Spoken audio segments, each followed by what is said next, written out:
Hey guys, tonight you're not tucking in, you're clocking in.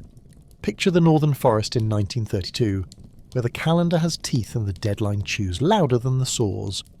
A canal must be carved between two cold seas, and for reasons that look tidy on paper, your hands are cheaper than machines.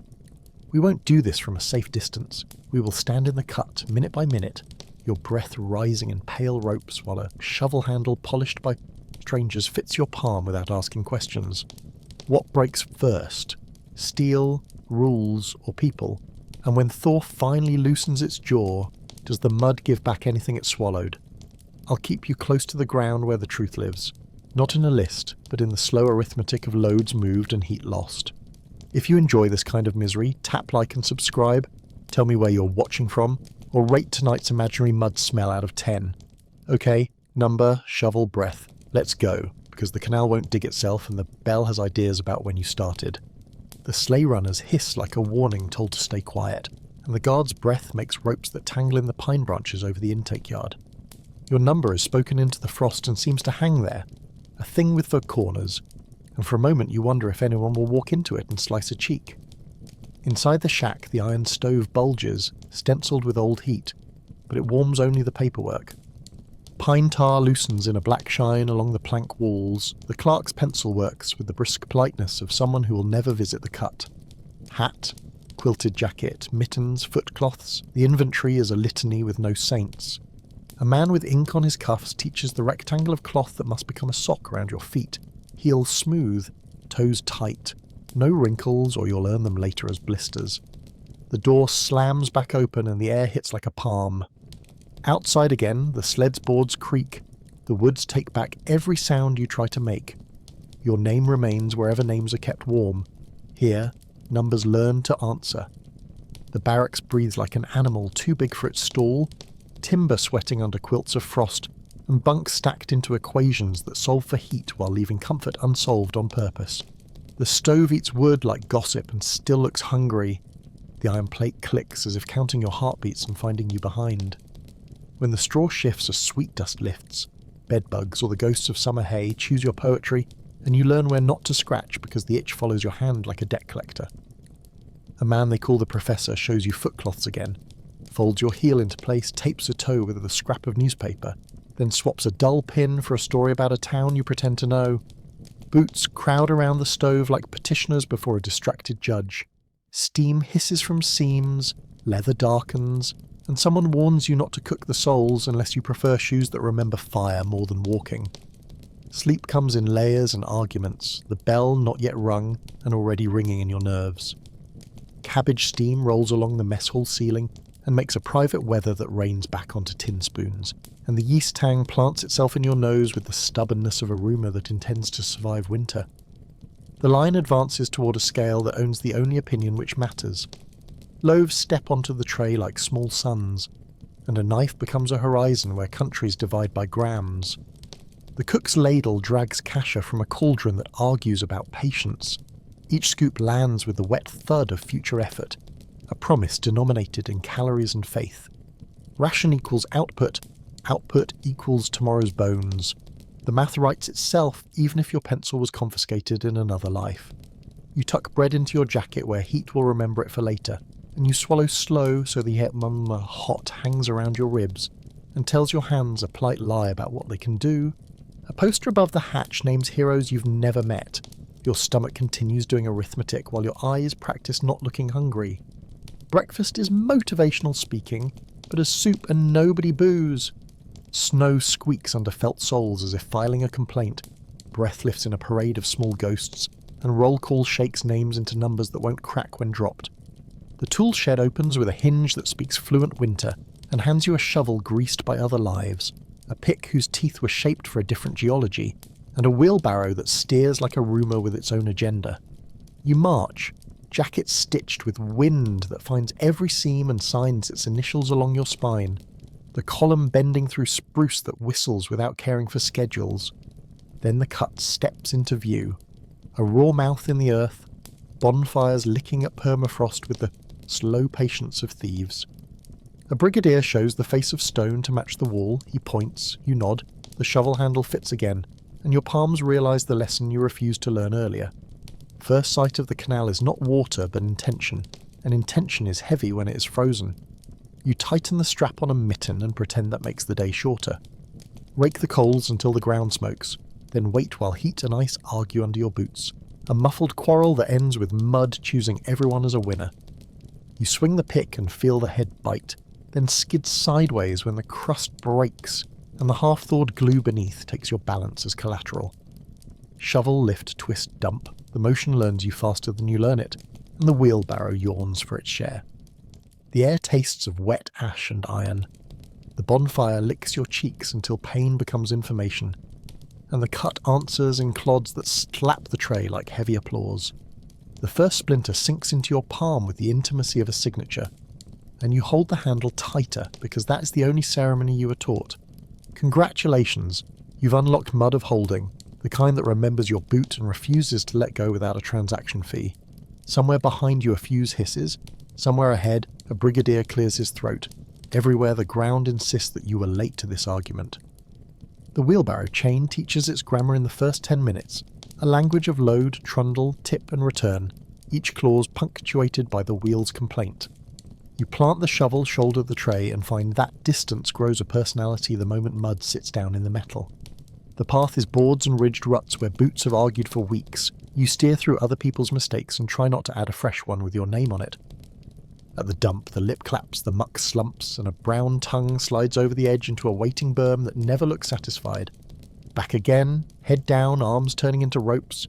You learn the small lies that comfort hands, that the next load will be lighter, the wind less interested, the boards less sly. Far off, a fuse coughs and a dull thud folds the air. Snow lifts and settles like an animal changing sides.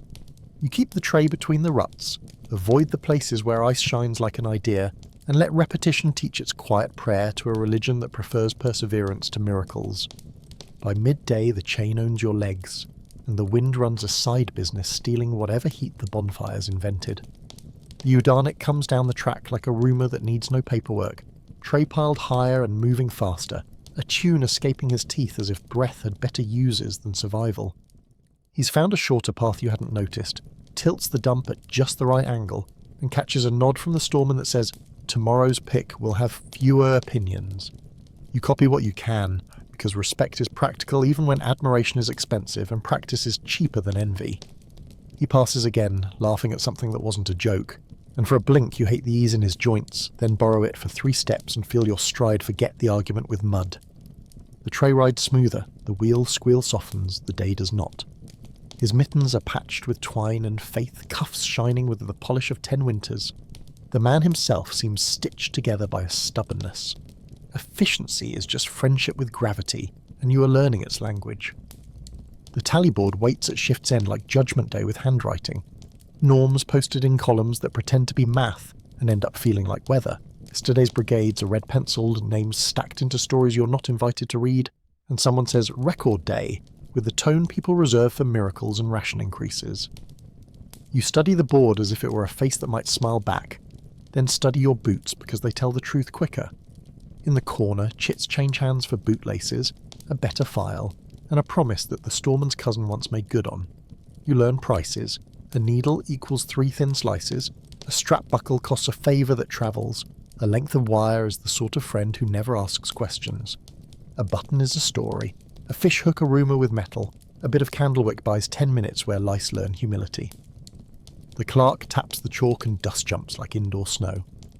Behind you someone calculates out loud and gets the same answer you did, which is that tomorrow will ask for more than today paid.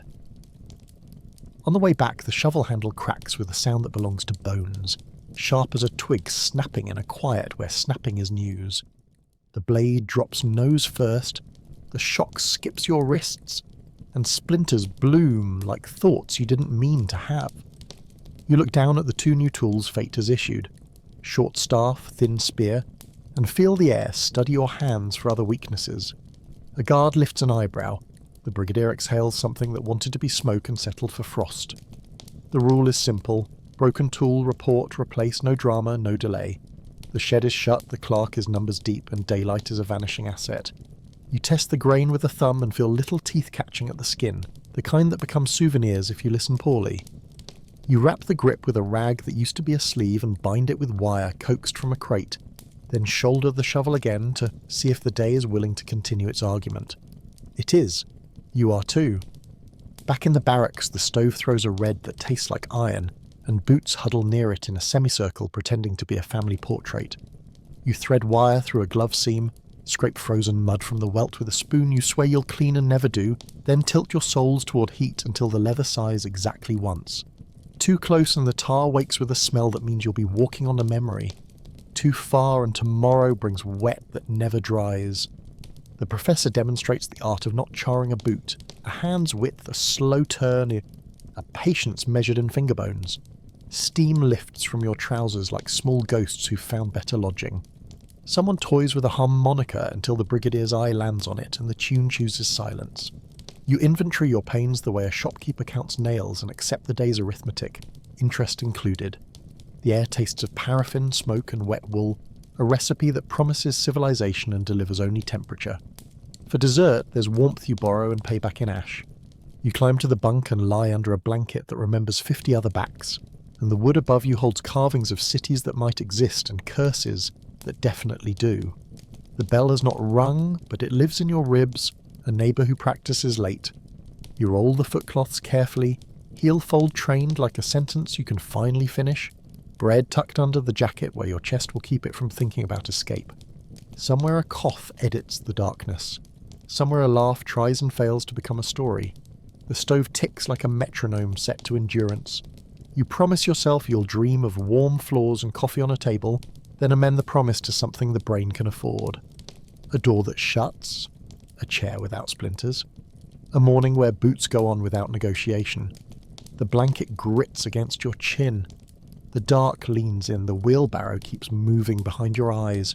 Load, trundle, tip, return, until the rhythm lulls the mind into a kind of truce. Tomorrow begins earlier, and you set your clock by the cold. Morning drills begin in the dark where wool decides whether it is friend or witness. And your first job is not heroism but geometry. Fold the footcloth flat, pin the heels smooth, wrap the toes without creating a wrinkle that will grow teeth by afternoon. You open the newspaper scrap that guarded a stranger's foot last week and tear a smaller strip, paper tape for a toe that protested yesterday's ruts, then rub the padding warm between your palms until it remembers softness. Heel down, cloth across, one turn to catch the arch, another to tame the instep, a last sweep that seals the edge like a letter you hope arrives. The professor watches, approves with silence, and shows you how to bed the fabric into the boot so the seam lies under the safer bone. Laces accept the bargain, and the leather creaks in a language you're beginning to understand. When you stand, the floor bites differently, and you notice how confidence is measured in the distance to the first blister. A sock that's a rectangle, innovation through necessity, and the patent is pain. The latrine waits downwind like a lesson no one wanted to learn twice. Plank walls braced against a wind that forbids ceremony and invites brevity. The floor dusted with kicked snow that refuses to choose between inside and out. Ammonia stings in a way that clarifies priorities. Breath hangs. Gloves fumble with buttons as if politeness had a schedule. Everyone is shy until the wind hits. Then business replaces philosophy, and you understand how weather edits culture. At the water detail, the river groans under a skin of sullen crystal, and the ice bar pries up a lid large enough for today's thirst.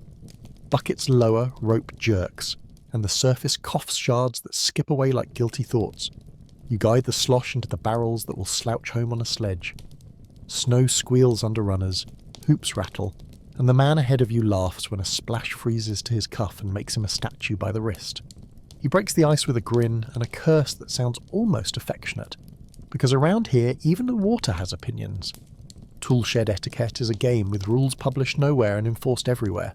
The storeman a minor deity who accepts offerings of respect, repairable handles and silence. You stand near the rack where picks lean like tired wolves and study the grain on the three candidates, feeling for the one whose handle carries the least memory of failure. A nod, a half shrug, a brief comment about yesterday's frost strengthening the cut, and the storeman returns a nod that means you may ask for a file without insulting anyone's ancestry. He slides one over the counter with a movement that implies this generosity will never be mentioned again, and you cradle it as if it might decide your future in its teeth. Out by the crib wall, you test a pry bar in a seam where rock pretends to be family. It slips, glances, and your thumbnail goes black so fast the pain arrives already dressed. You suck air through your teeth, shake the hand once, and tuck the lesson into your pocket with the file. The storeman glances over, expressionless, ledger open to the page where everyone eventually learns to write. Blasting day starts with holes feathered into granite by arms and patience, two-man drills biting, turning, breathing metal dust that eats the tongue like cold salt, water dripped in to keep the powder honest.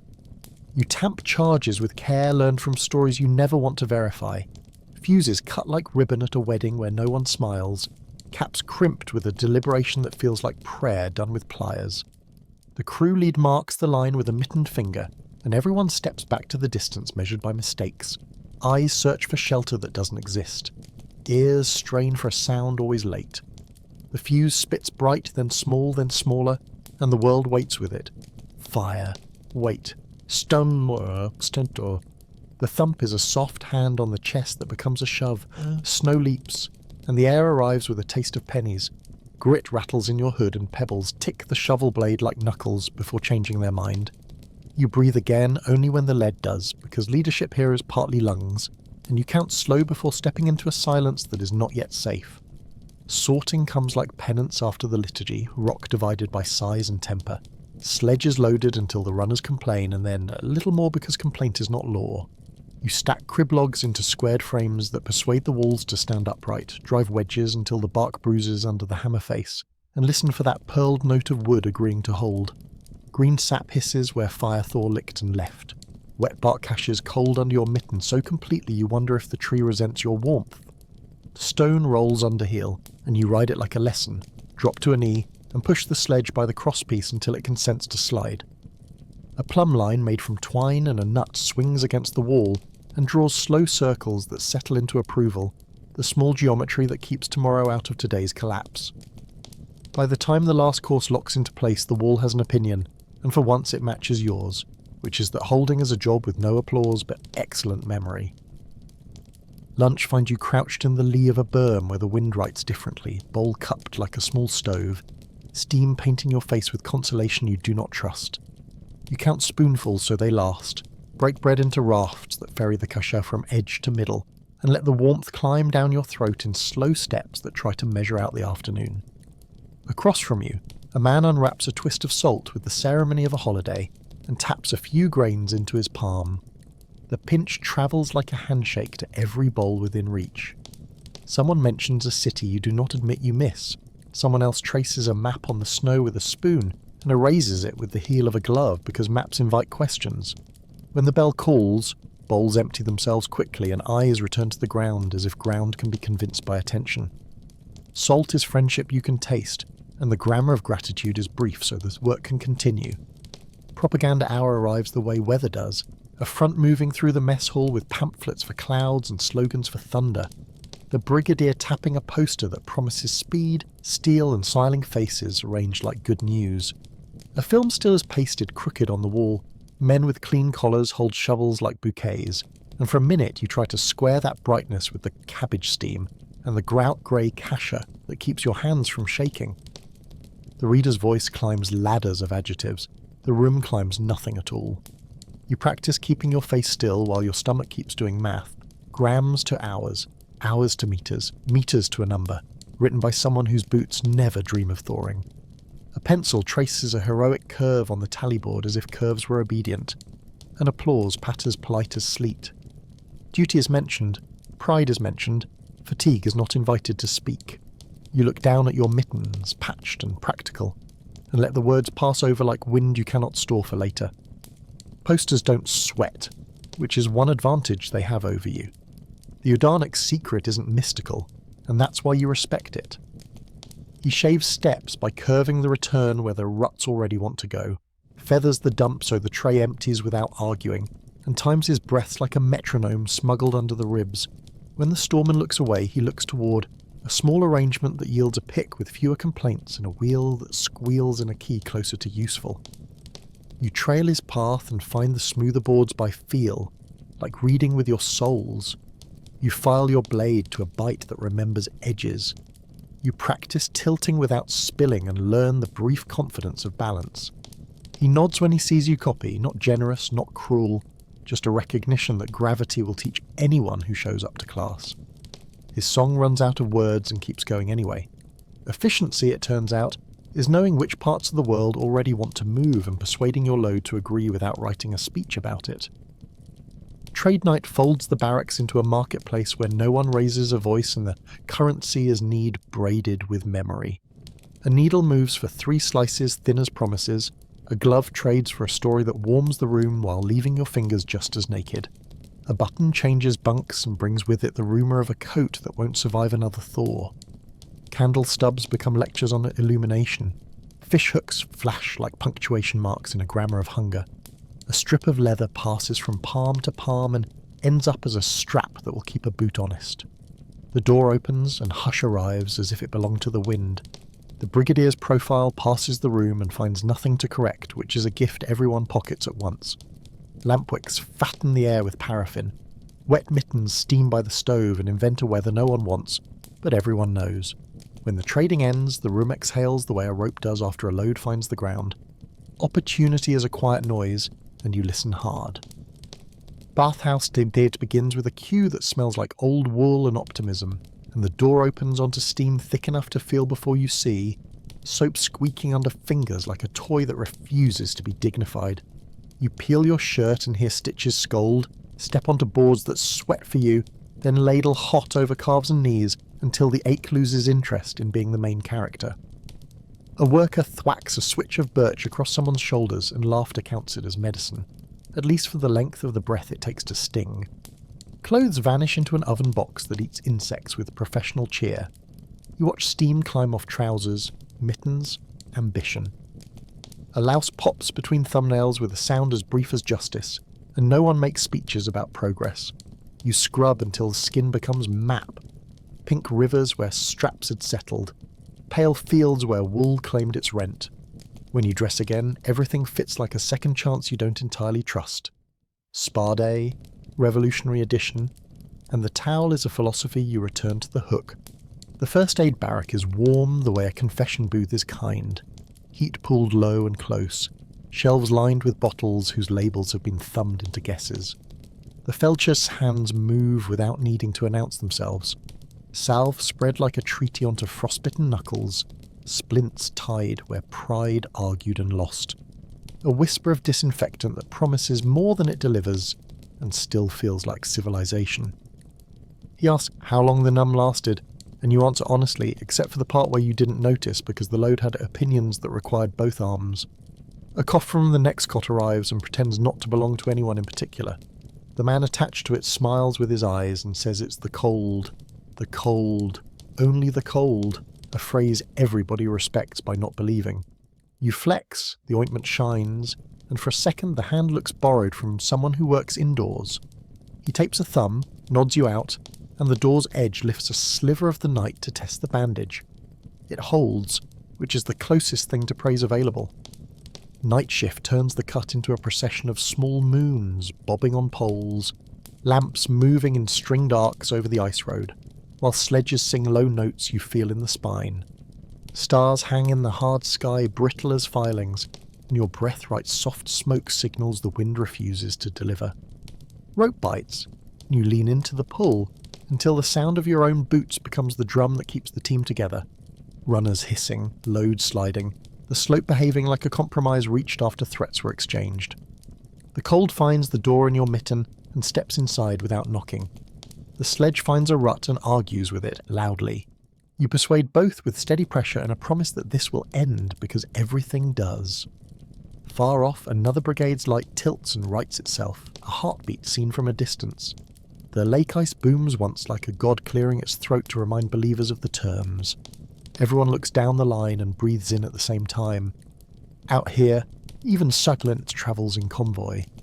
Morning brings a bulletin read like scripture, the brigadier's mitten flat against a board where columns have multiplied overnight, and the chalk brisk with purpose pins a new arithmetic to the wood, while faces hold still because disagreement doesn't warm anything.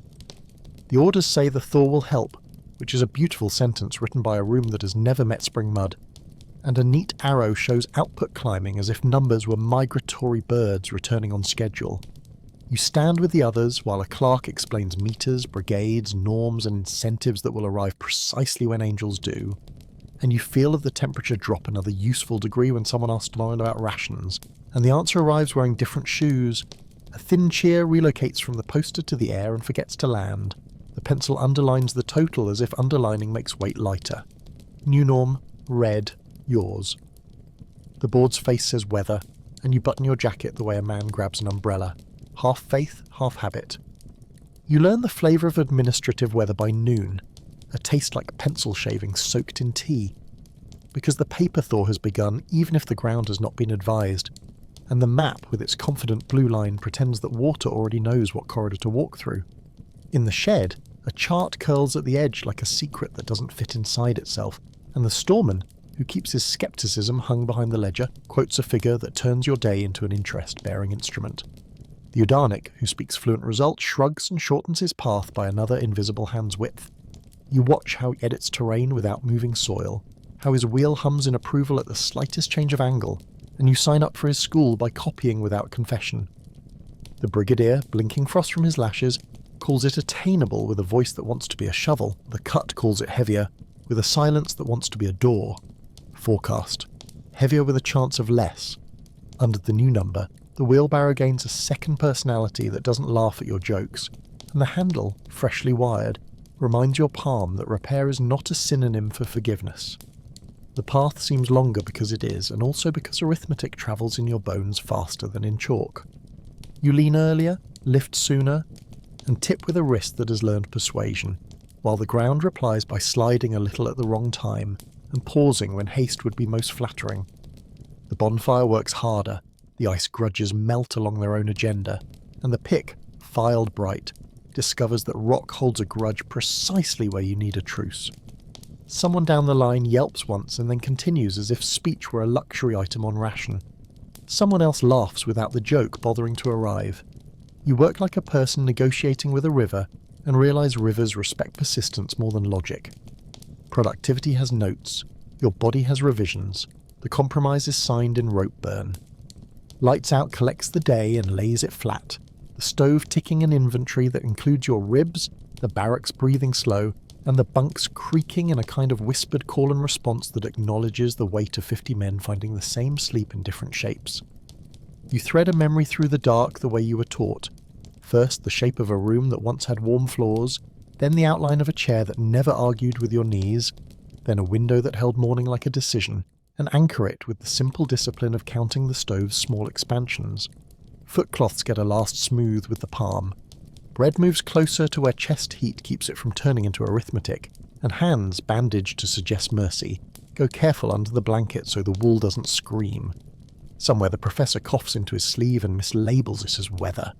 Somewhere a laugh, sober as a ledger, lands and stays. Sleep arrives not as comfort but as a treaty, and treaties here are honoured because exhaustion has excellent lawyers. The quiet deepens until it becomes a room of its own, a chamber where even lice seem to slow their conferences, and in that tentative stillness you notice what the day had buried. The way your shoulders learned a new hinge, the way your breath followed the metronome of the Udanic's invisible clock, the way the world got narrower without becoming smaller. You let the mind walk a road that doesn't ask for a shovel, down a street where bread comes unsliced and unweighted, into a kitchen where cups remember hands by choice, around a corner where doors shut on drafts without needing signatures, and the walk relaxes the jaw you didn't know had clenched since noon. The barracks smell fades into a simple assertion of wood, wool and singed tar, the stove's heart slows. The bunk groans once and then adopts your shape like an argument settled. You wake briefly inside the sleep to check that your hands are still yours, and discover that they are, which is enough for another hour. The first softening begins, no comfort, just less noise.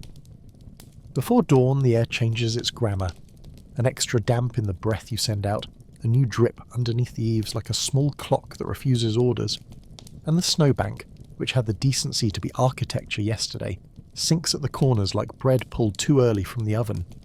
A roof icicle clears its throat and lets go of a bead that strikes the threshold with the authority of a plan. And boots set by the stove wake up asking questions you can answer only by wearing them. On the path to the mess hall, the packed snow shines in a smarter way, grains looser, edges musing about surrender, and the ice road speaks in longer vowels that imply movement in the deep. The board will say the thaw helps, the ground will say the thaw chooses favourites, your back will say the truth.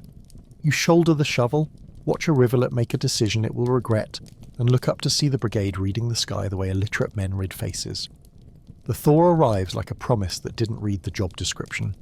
Thaw arrives like a rumour that sent a friend ahead to loosen the joints, and by noon the ground that pretended to be furniture yesterday has decided to become an opinion. The surface slicking to a sheen while the underlayer sighs, shifts, and lets boots down by degrees that feel personal. You plant a foot and the mud gives back a conversation rather than a platform, a slow syllable that lengthens until your ankle argues and your balance drafts a surprise letter to your ribs. The berm edges slump and the path remembers that it used to be a creek, and wheelbarrows begin to think like boats that resent their oars. A man to your left leans too far and slides one slow meter, hands windmilling as if conducting the orchestra of his own mistake. Slip, sink, stop. You haul him upright by the back seam and feel mud inhale the heel of your glove like a promise it plans to keep.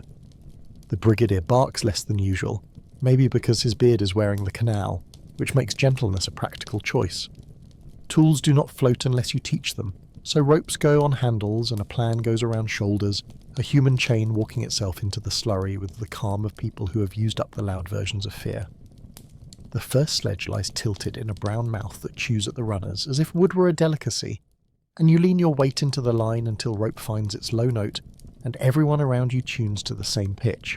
1, 2, 3, back, and the sled noses up, hesitates, and then shucks free like a bad tooth you are proud to keep.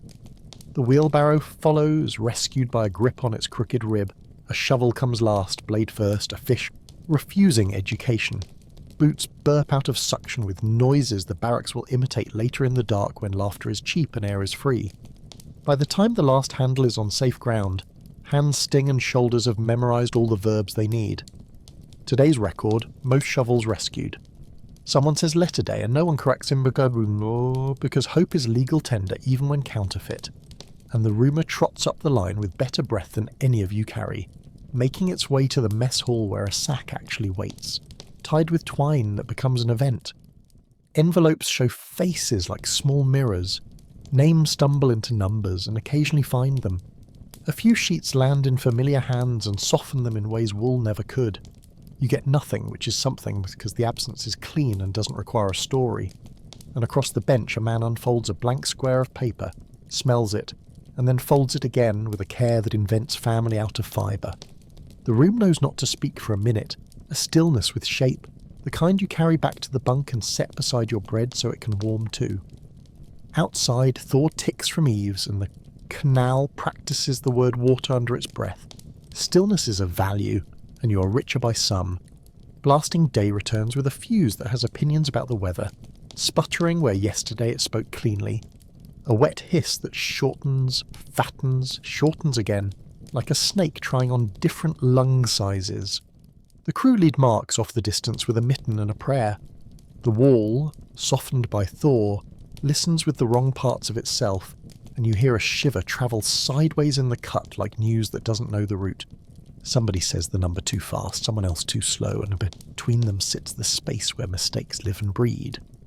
You watch the fuse bite toward a knot of powder that seems to breathe.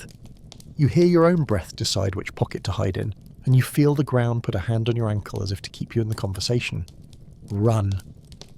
The line unwinds, boots hammer slush, and their boom is a late judge with a heavy gavel that hits twice.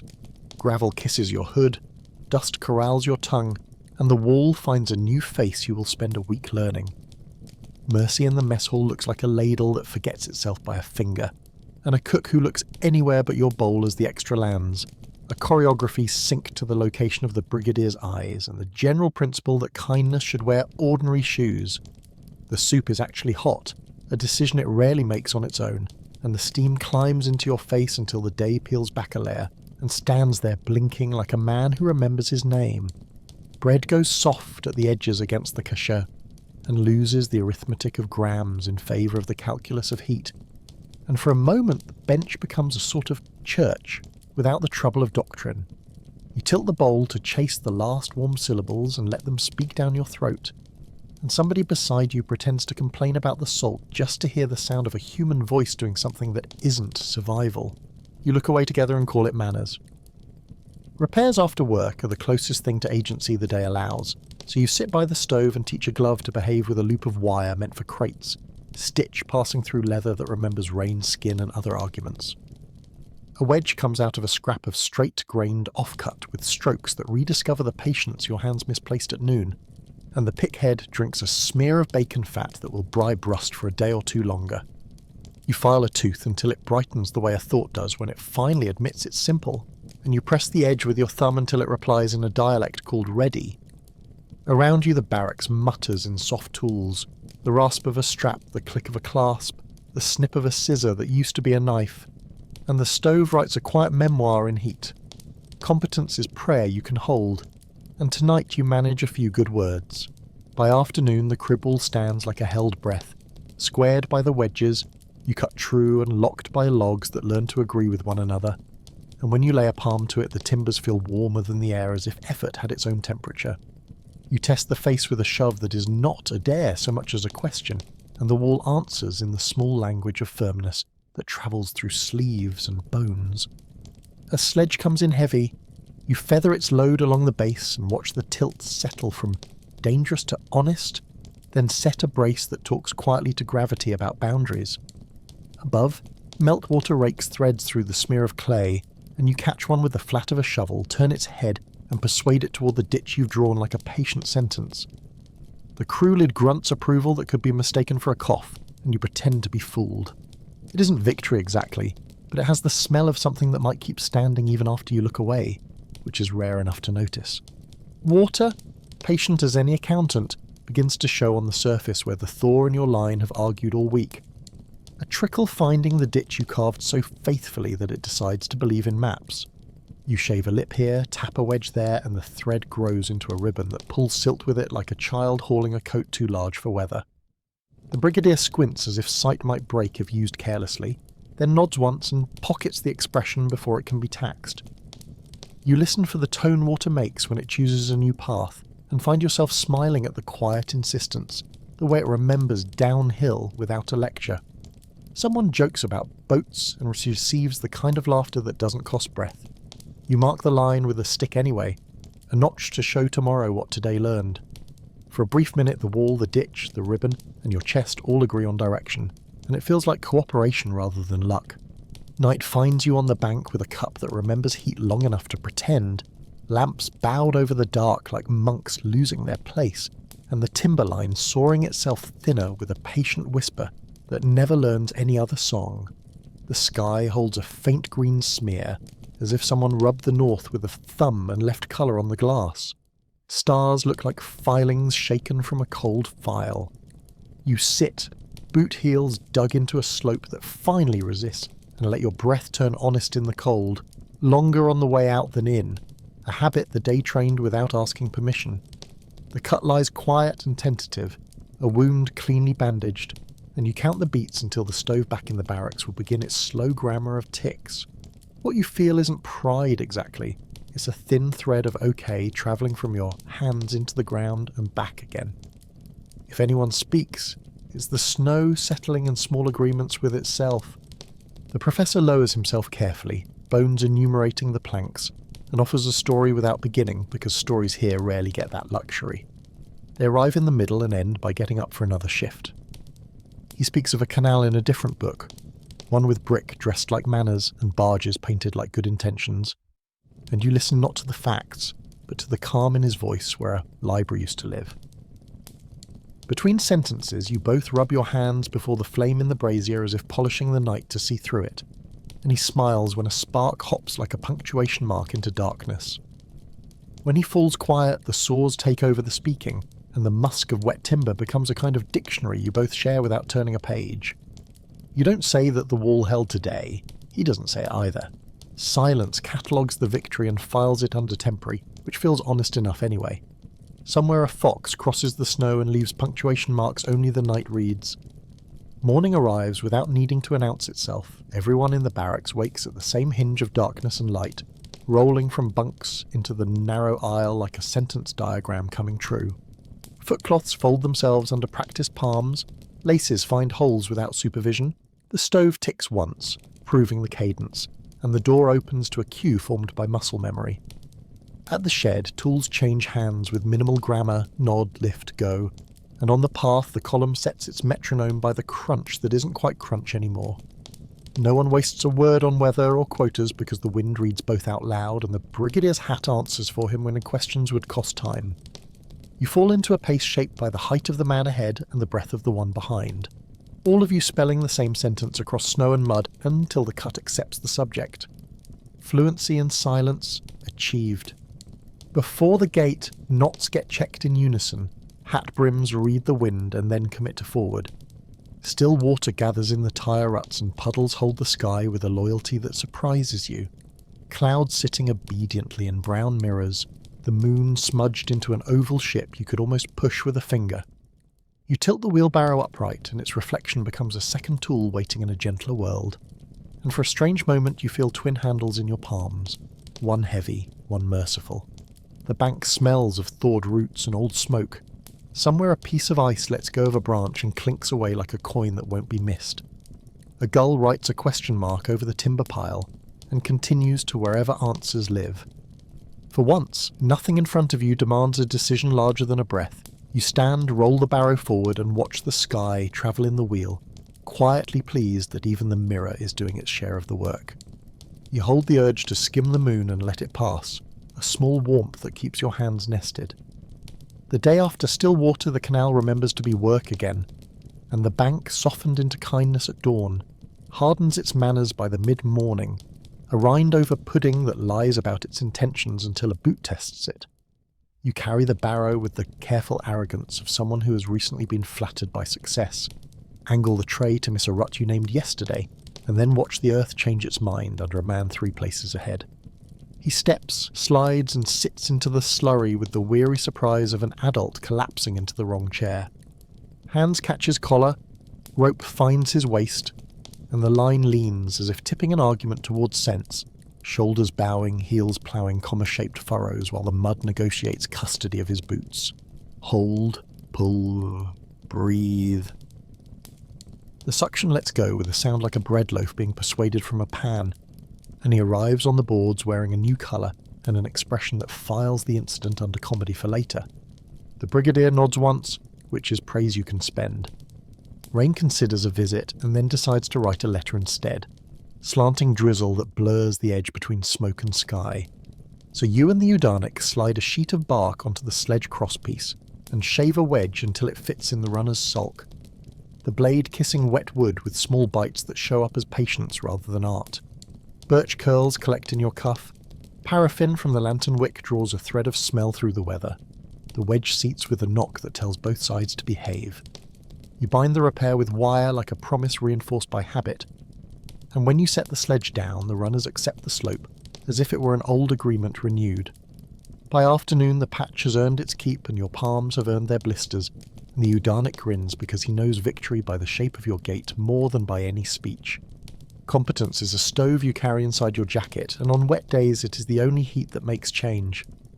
At dusk, someone carves a boat from the scrap left by cribbing. A child of wood and thumbprint, keel crooked but sincere, and sets it into a puddle where the sky has parked a late cloud and a narrow moon.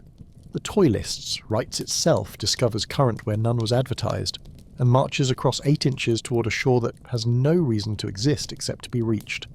A chorus of low approvals follows, and you feel foolish for the warmth in your chest until you decide to keep it. The professor watches with a librarian's patience and adds the smallest mast from a shaving of bark. The boat wears its flag like an alibi and does not sink. No one says someday out loud because the word has a way of expanding until it crowds out dinner. Instead, someone coughs, someone laughs, and somebody else declares the Navy fully operational and in compliance with all quotas, which is a rare joke the board can't erase. The puddle reflects the lamp, and for a minute the boat sails under 2 moons. In the barracks, insomnia visits like a bureaucrat without a stamp.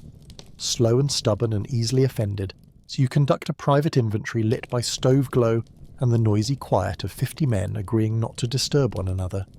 The lice hold a small, sensible conference along your sock line, and you scratch once with a fatalism that doesn't rise to the level of complaint. A splinter you thought you had removed sends a memo. A tendon in your wrist files a grievance that you answer with bacon-fat balm and a promise to stop promising. You run through the names of streets you used to walk in shoes that made no comment. The smell of a stairwell that wasn't ashamed of itself. The particular way a window gathered mourning. And then you let each image fall into the stove with the gentleness reserved for difficult friends. Outside, thaw ticks like a watch left on a windowsill. Inside, snoring resets the metronome every 10 breaths. Sleep doesn't arrive, it simply forgets to leave. Next morning, the ditch grows a mind you don't resent, a narrow insistence that remembers downhill without coaching and invites shallower cousins to join.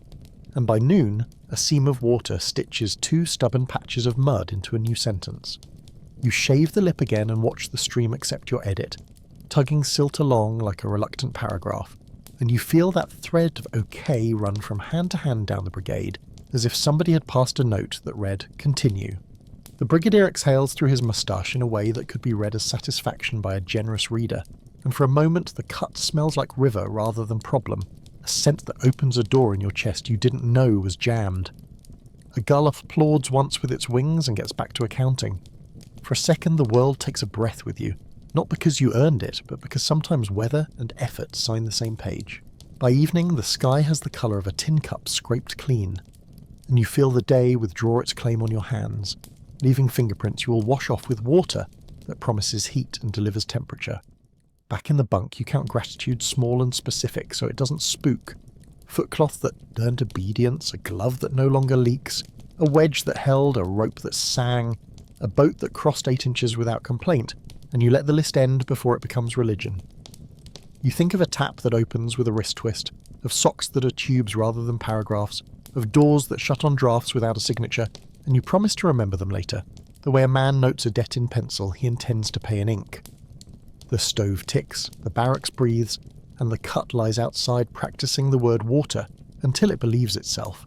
Nothing to do now but borrow warmth and return it with interest in the morning, which, for once, feels like fair terms. By midday the bank forgets its manners and slumps in a slow-motion shrug that begins as a sigh and ends as a slide, the clay loosening under your boots while the ditch gulps and grows teeth. A sledge noses too close to the edge and the runner kisses air. You and 2 others plant heels, take rope, and lean until the line finds its note, that low consent the body learns to trust.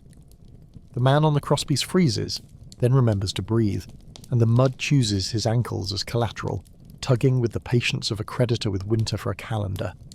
The brigadier doesn't shout, he counts, and you count with him, backs in chorus, shoulders making a plank the ground fails to supply. Down, hold, up. The sledge slides an inch, another, then a clean foot, and the runner tastes board again with an audible relief that makes a dozen men laugh 1 syllable each. You pull until the rope stops singing and starts sulking, then brace the load with a wedge, knocked home by a mallet that knows agreement. Breath returns, knees argue, mud lets go as if offended, and promises to remember your names later. In the afternoon a delegation visits wearing hats that believe in angles, collars ironed into policy, a camera trotting behind like a leashed dog eager for tricks. The Udarnik is positioned where the light forgives, the brigade squares its shoulders, and the storeman finds a shovel handle with fewer splinters for the hand that will appear in the poster. The lens blinks, men are arranged, the brigadier's jaw chooses politeness. Somewhere out of frame, an actual wheelbarrow keeps doing its job. The photographer asks for more cheer, and receives the kind that doesn't spoil easily, thin but shelf-stable, and the shutter pockets it as if happiness were a receipt. Chalk dust is blown from the tally board for the background. The map with the confident blue line is angled to flatter ambition. Boots are pushed closer together so success looks contiguous. Click. Again. Click.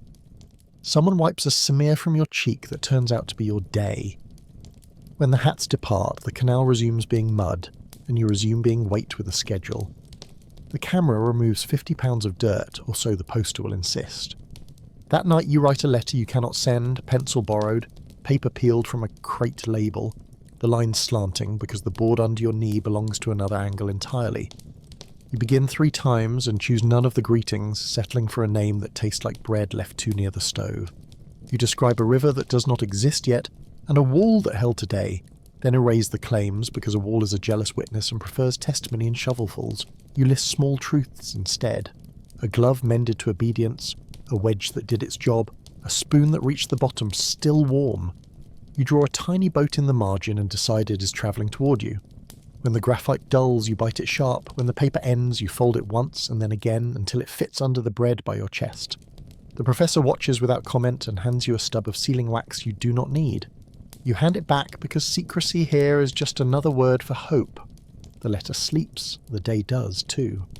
Overnight the weather remembers discipline and cinches the air. A thin ice film crisping the puddles so neatly the barrow's reflection sharpens like a thought finally deciding what it meant. You test a skin with the tip of a handle and watch the crack run away from you like a frightened hare. Then step where the boards remember to be boards and thank whatever school taught your feet that lesson. Footcloths stiffen on the line and then relax by the stove, exhaling a smell of clean tired that sits low in the lungs. Boots thaw enough to forgive yesterday's steering. At roll call, the brigadier's voice carries further, sound skating on the cold surface of morning. Tools click together like teeth and separate again into the grammar of work. The ditch's new water pricks and crystal freckles along the lip, then shrugs them loose when the sun raises an eyebrow. You find the barrow lighter than memory, and heavier than hope, which is the balance sheet the day prefers, and you accept the terms without signing. At supper, the professor produces half an onion from the geography of his coat and quarters it with a knife that used to be a file, the pieces travelling around the bench in exchange for stories short enough to finish before the ladle cools. The smell climbs through the cabbage and sits in your head like a lamp switched on. Tears arrive without tragedy, and everyone agrees to let them mean salt. Somebody dreams out loud about socks that are tubes, somebody else about a bed that does not remember other backs, and a third man bids for silence with a crumb he saved for dessert. You trade a pin for the smallest slice and feel the bite in your sinuses, like an exorcism that leaves the demon polite. For 5 minutes the room forgets arithmetic, and laughter moves without asking the brigadier for papers. Then the bowls are empty. The onion is a memory, and everyone behaves as if their eyes were watering from smoke. Call it seasoning, call it morale, call it a vegetable with credentials. Later, when the lamps have the last word and the barracks arranges its breathing into a single animal, you lie awake and consider what will be remembered, and by whom. The canal, if it becomes water, will teach maps a new habit. The tally board will be sanded smooth. The camera's paper smile will outlast faces that earned no photographer. You picture a boat sliding where rock argued, and feel a small pride that knows better than to stand up on a chair. You thank the tools in your head because superstition is cheaper than prayer, and usually on time.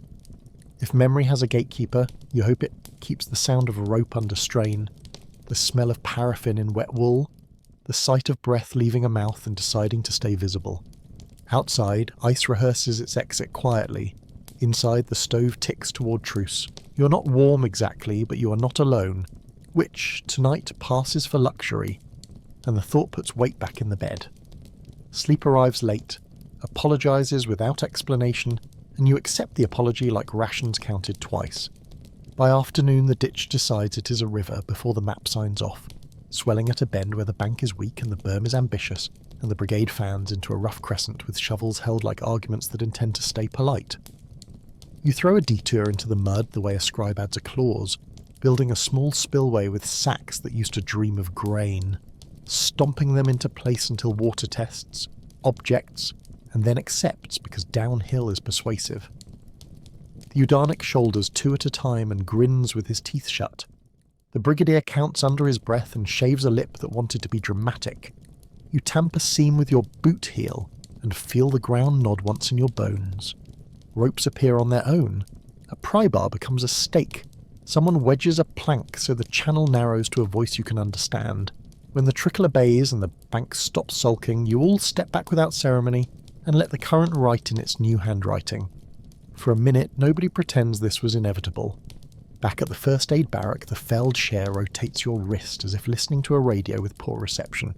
Asks when the numb started. and does not blink when you say you noticed only after the rope stopped singing.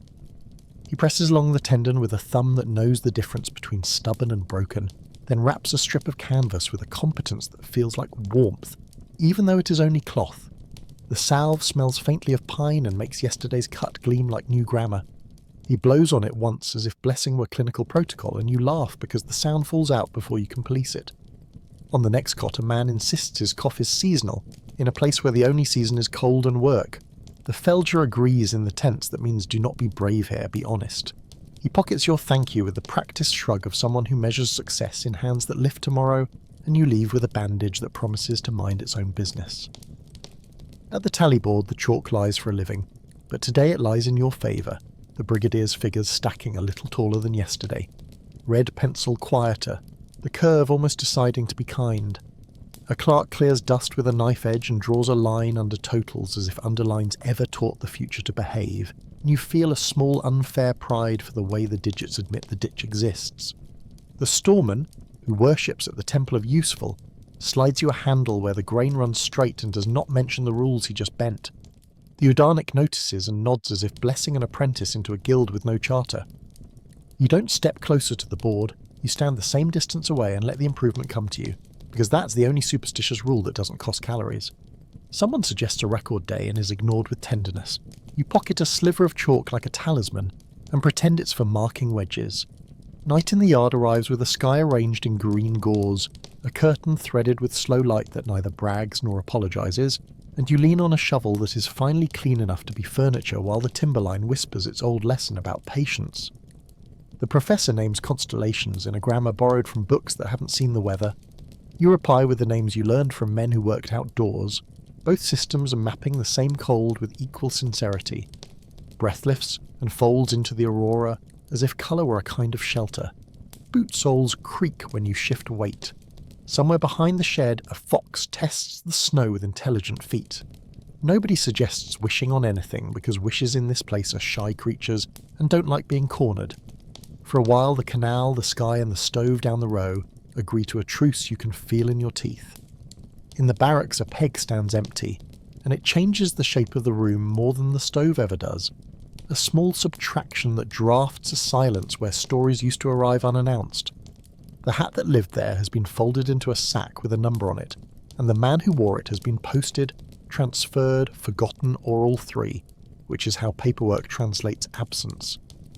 No one holds a ceremony because ceremonies attract attention, and attention is a currency held by people with seats, but there is a redistribution of blankets in a new spot near the stove that fails to feel lucky. You thread a needle for someone who shakes, and he answers with half an onion saved from last night, and the trade tastes like the correct prayer. Later the peg still looks like a mouth without a word. You think of the toy boat and decide it started as a memorial even before anyone knew. Sleep comes, changes its mind, and returns wearing a different coat. So you sunder the difference by lying still and letting the day play backward. The spillway first, then the rope's low note, then the morning where tools clicked like a choir of sensible teeth. Outside, Thaw reconsiders and dresses as frost. Inside, footcloths steam the air into a broth of wool and patience. You list what held, wedge, wall, wrist, water, umbica, to each item an ember you touch with thought and put back carefully, so the dark doesn't notice your hoarding heat. The stove ticks its way toward truce. Snoring shifts registers like a winter orchestra between movements. The brigadier coughs into his sleeve and fails to wake. You tell your hands there will be work again, and they agree without enthusiasm, which is a fair bargain at this hour. The barrow rolls once behind your eyes and parks. You follow it into a room with doors that shut and stay shut. Morning opens with timber laid crosswise on a stretch that lost its patience, and you learn the word corduroy in a dialect of mud and need, dropping logs into a rhythm that bullies the slurry into behaving like a road. Each length thumps, rolls, settles, and you jump to the side to keep ankles from understanding mistakes too intimately, then pry a stubborn piece straight with a bar that remembers rivers. The Udarnik paces the spacing with a carpenter's grudge against chaos. The brigadier marks the edges with stakes that pretend to be geometry. You feed wedges into the seams until the surface says fine through your soles. A sledge tries the crossing, sinks half a thumb, then floats its weight on the grid like a thought that finally believes itself. And the cheer is small because breath is expensive and pride here is eaten, not shout. By noon the road hums under runners, and the ditch, insulted, seeks a new trick. You oblige with another log and the day obliges with another inch. Civilization revised downward looks like wood arranged where walking happens. Toward the ice edge the lake wears its spring coat poorly, seams gone soft and corners forgetting their training, so the water detail moves in pairs with poles that test, scold and allow, a choreography of caution that wastes time in order to save lives. You carry a yoke with buckets that clack their opinions, step on boards the colour of old tea, and feel the sound travel up the pole into the shoulder like quiet advice. A patch gives with a sigh that is all throat and no apology. You pivot, slide back, and plant the pole where the bed still remembers winter's contract. Behind you the rope team holds steady, because everyone here studied the same lesson last year, or yesterday, or 5 minutes ago. A crack zigzags toward your boot. Stop. Shift. Wait. The world answers with a slow refusal to break, and the detail resumes breathing as if the habit had been briefly misplaced. Water comes up in slush and shards and goes home in barrels that complain less than men do. Midday brings a newcomer whose jacket fits like paperwork, a face too clean for the cut and a stare that insists on reading everything at once. The brigade teaches him what paper never bothers to memorise. Heel smooth, toe tight, fold the footcloth like a sentence you intend to finish, keep the seam off the bone that blisters first, and never trust a board you didn't set. He nods as if the information will be graded, then proves his education by choosing the wrong rut and offering his barrow to gravity with the generosity of a saint. You catch the handle, the Udanic catches his elbow, and the three of you rewrite the mistake into a lesson, while Mud completes the paperwork on his cuffs. The storeman eyes him like an investment refusing to mature. The brigadier assigns him to your line because mercy, when it shows up, wears responsibility. By afternoon he has learned how to breathe in time, which is the first grammar anyone needs here. Socks are rumours, rectangles are law. A cold snap sneaks in after lunch and turns the top layer to glass over pudding. Treachery you can read with a fingernail but not a boot. So the path becomes a sermon about placement, and you preach it to yourself with every step. The wheel squeals in a tenor you haven't heard since January, a warning and a memory, and the corduroy answers with a creak that registers on your teeth. You lean forward, not down, you lift, not twist, you tip before the barrow thinks to argue, and the load goes where physics has been properly bribed. Somewhere upriver, a fuse mutters. Somewhere down the line, a sled takes a bow it didn't earn. And in the middle of it, you find the day's rhythm. Ready, place, move, release. The newcomer slips once, twice, learns the shaping of his palm to the handle, and spends the rest of the hour obeying the kind of caution that builds stamina faster than pride. Even the sky seems to clench and then remember to breathe. By evening, you and the Udanic lash 2 saplings into a makeshift handrail along the worst bend. A kindness disguised as engineering, and drive stakes until the cut accepts the suggestion that men prefer not to drown in slow motion. Bark sings under twine, a wedge grumbles its way home, a plank lays down its objections and becomes part of the sentence. The brigadier pretends he didn't see, which is the kind of approval that spends everywhere, and the storeman finds a leftover roll of wire that loses its label and gains a purpose. A gull lands on the far post and regards your work with the professional scepticism of a creature who eats results. You nod back as if to an auditor who arrived early. When the first barrow uses the rail without announcing gratitude, you decide the day has chosen to end in a language you understand. The handrail shakes once, then agrees to hold. So do you. Night peels the camp into sound instead of shape. Saws whispering under tarps. The stove talking in clicks and soft sighs. Rope humming as it dries, from work that refused to end at the bell. In the barracks a game of chess moves with thumb-smoothed pieces on a board burned into a crate lid. The professor losing with the dignity of a man who traded wins for stories long ago. You sit with the newcomer and share the trick of warming bread against the chest without turning it into paste. The trick of turning the footcloth seam so tomorrow forgives. The trick of sleeping before sleep consents. He asks how long until his hands stop arguing. You tell him the truth no one wants in a sentence that tries to be kind. The stove answers for both of you with heat that feels like advice. Somewhere beyond the door, the canal practices its new voice. Somewhere behind your eyes, the corduroy road continues to lay itself, log by log, into a dream that behaves. Morning in the mess hall finds the scale as impartial as granite and just as conversational, its tray shining with the grease of 1,000 negotiations, and you stand with the newcomer while the loaf steps up to be judged as if it had opinions about justice. The cook's ladle travels its arc with bureaucratic grace, finding the exact middle between stingy and sermon, and when the bowl lands in your hand, the steam lifts like a pardon nobody signed.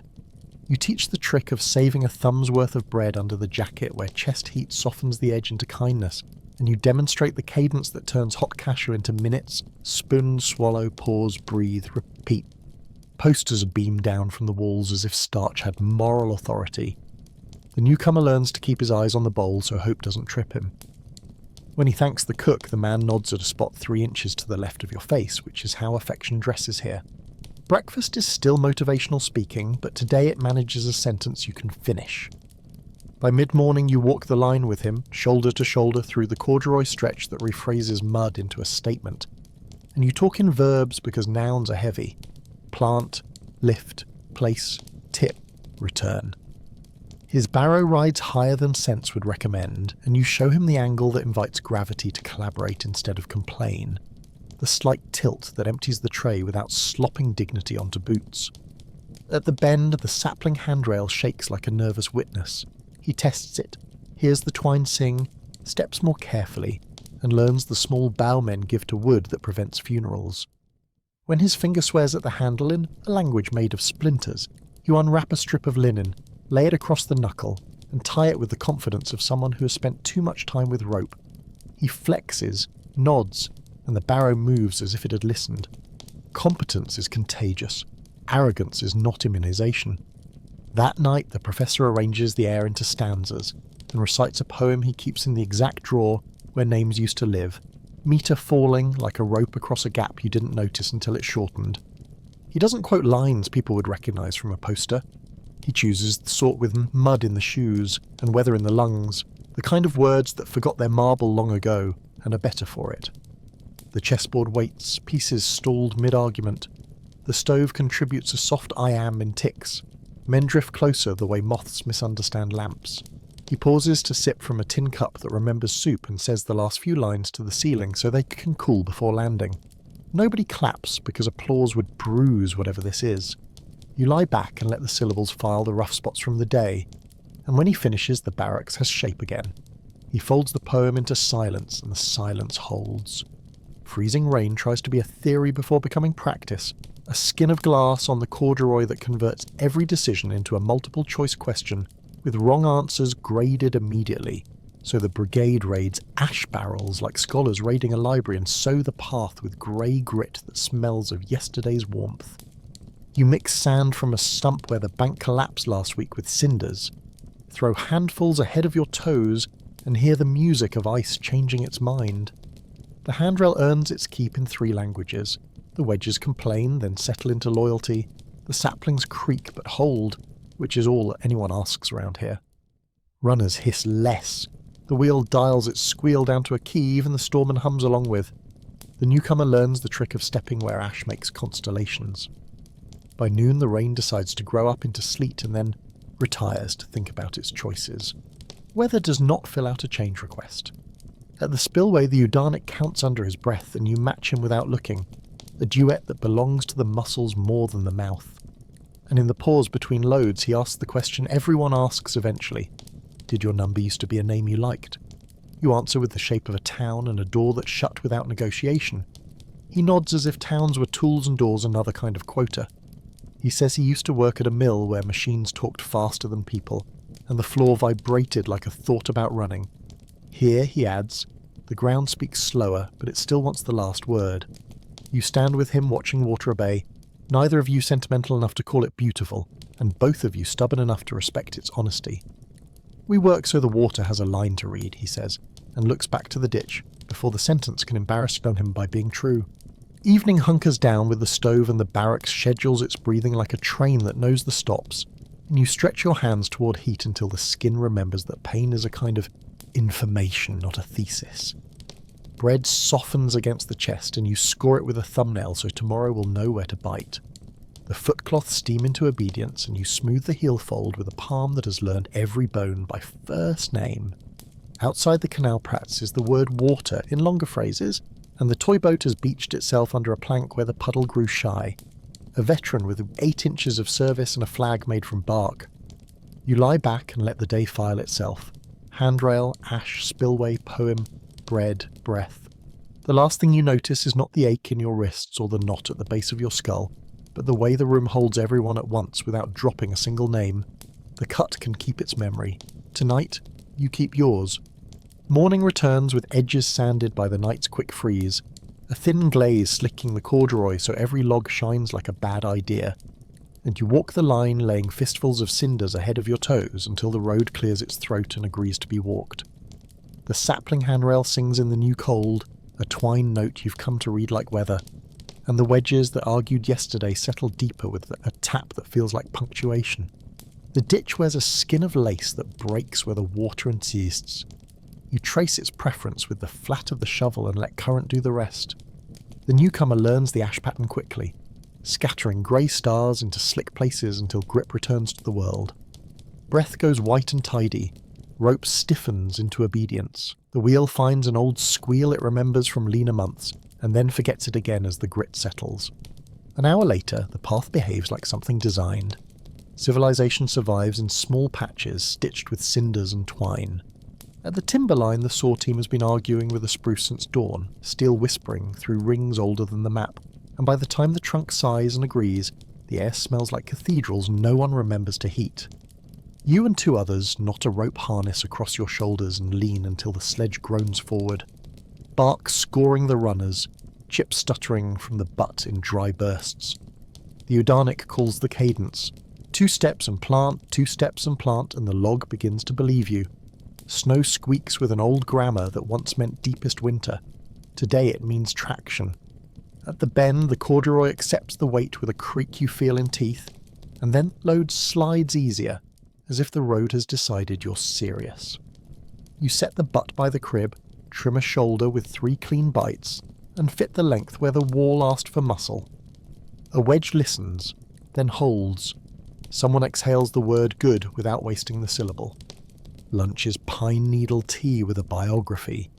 Resin tasting like a forest filing its memoir straight into your mouth, while steam persuades your face to forgive the morning. Someone produces a sugar lump the size of a thumbnail and shaves it into 6 false miracles, and you catch your sliver on the tongue and let it dissolve with the concentration usually reserved for surgery. Bread softens against the kasha until its arithmetic becomes mercy. The bowl warms your gloves enough to feel like policy reversing itself for once. The newcomer asks whether pine helps, and the professor answers yes, because belief is a vitamin when supplies are low. You nod because the tea smells like green light anyway. A gull drops a comment on a stump. Men laugh with the part of their lungs that still budgets for laughter. You pass the tin to the Udanic, who drinks, winces, and says it tastes like a broom that studied medicine, which earns him exactly 1 smile. Spoon scrape, steam thins, and the bell arrives from a distance already certain of its argument. You stand because everyone does. In the afternoon, the blasting crew's whistle carries ragged over sleet-sanded wind, and the fuse tongues sputter the way a tired match tries 3 times to remember flame, so the lead shifts to hand signals large enough for the weather to read. You and the Udanic pull the line back behind a crib spur, bodies tucked into the wall's shoulder, eyes on the weak seam mapped at dawn. The crewman touches cap to fuse, palm up for patience, then chops the air to mark the count you all know by bones now. Fire. Wait. Stones. The thump comes smaller than expected, and dust rises like a rumour not yet committed to paper. You listen hard for pebbles that vote no and hear only a minor rain. When the air clears, the seam shows a new staircase you can climb with picks instead of prayers. Work resumes as if the interruption had only been a pause to breathe. Evening takes attendance at the barracks with the soft click of the latch, and trade gathers in a corner under a lamp wick trimmed to decency. Thread changes hands for a story about a river barge. A spool of wire buys a lesson in knotting that would shame a sailor. The newcomer reveals a neat habit of darning, and turns a sleeve cuff from frayed complaint into a tidy circle of obedience. You hold the cloth while he stitches, the needle darting like a disciplined fish, and remember a kitchen where mending sat beside bread, both warm. Someone pays 3 crumbs for a thimble made from bottle tin.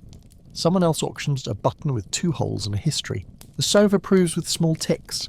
When the cuff is finished, it looks like a repaired sentence that now means what it meant to say. The man slides his arm through and nods with a relief that fits. The brigadier notices and fails to comment, which is almost praise. He threads the last tail back on itself and bites it neat, then passes you the needle. You tuck it into the chest box where useful things learn to share. Night goes long and thin, a ribbon of cold stretched across rafters that mutter, with their own memory, and you lie with your hands propped as if explaining themselves to morning. The canal's new voice runs beneath the wind like a smaller river learning to pronounce itself. A steady rehearsal you find more persuasive than posters. You add up the day in objects. Ash on the path, a rope burn that will be a stripe by Friday, tea that pretended at sweetness, a wedge that refused to bounce, a cuff reborn, and a gull that audited your lunch without apology. Somewhere a chess piece skitters in its box, somewhere a cough edits itself polite. You breathe slower, borrowing the stove's tempo and let the bunk decide your shape. Sleep arrives late but with decent manners, setting down its bag and taking the top blanket without argument. You let it, because you have learned that generosity is warmer than pride.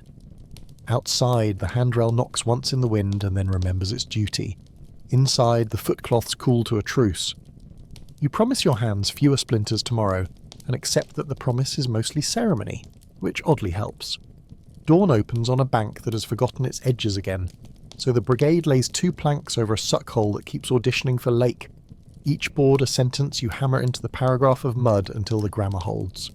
You and the Udarnik set the first plank with rope around your waists and an understanding about falling that doesn't need rehearsals. The wood sighs, takes weight, and decides to be useful. The newcomer watches your feet rather than your hands because the lesson is in the soles, not the talk, and when he carries the second board you shadow his steps like a caption under a picture. The spillway hums nearby, water fingering clay into something like obedience. You shave its lip until the flow stops arguing and starts to read. A wheelbarrow rolls across the new bridge and does not complain, which is as close to applause as tools get. The brigadier nods once, then once again when no one is looking, and the morning accepts the compliment as payment. By mid-morning the wind runs out of jokes and the drizzle returns to its old employment, so the cook drags the cauldron under the lean-to and stirs with an oar while steam takes attendance. You shoulder in with the bowls, trading a place in line for a scrap of salt and a rumour about extra kasha if the scale blinks, and the newcomer learns the choreography. Tilt, step, brace, receive. The soup lands with the familiar thud of calories petitioning for relevance. You park a thumb of bread beneath your jacket and feel it soften into memory. Men crowd the edges of warmth in shapes learned from winters they don't discuss. A ladle hangs 1 beat too long over your bowl and pretends it meant nothing by it. You don't say thank you because gratitude here travels in looking away at the exact right time. The drizzle thickens and the roof ticks like a clock with honest intentions. Breakfast finishes speaking before anyone interrupts. The storeman's kingdom smells of paraffin and repair, ledgers stacked like firewood, handles standing to attention in a rack that remembers better summers, and you ask, not too directly, about the straight-grained ash that sometimes appears when inventory suffers a conscience. He answers with a pause that lasts exactly as long as a favour should, then produces a handle whose fibres run true enough to make the palm feel optimistic.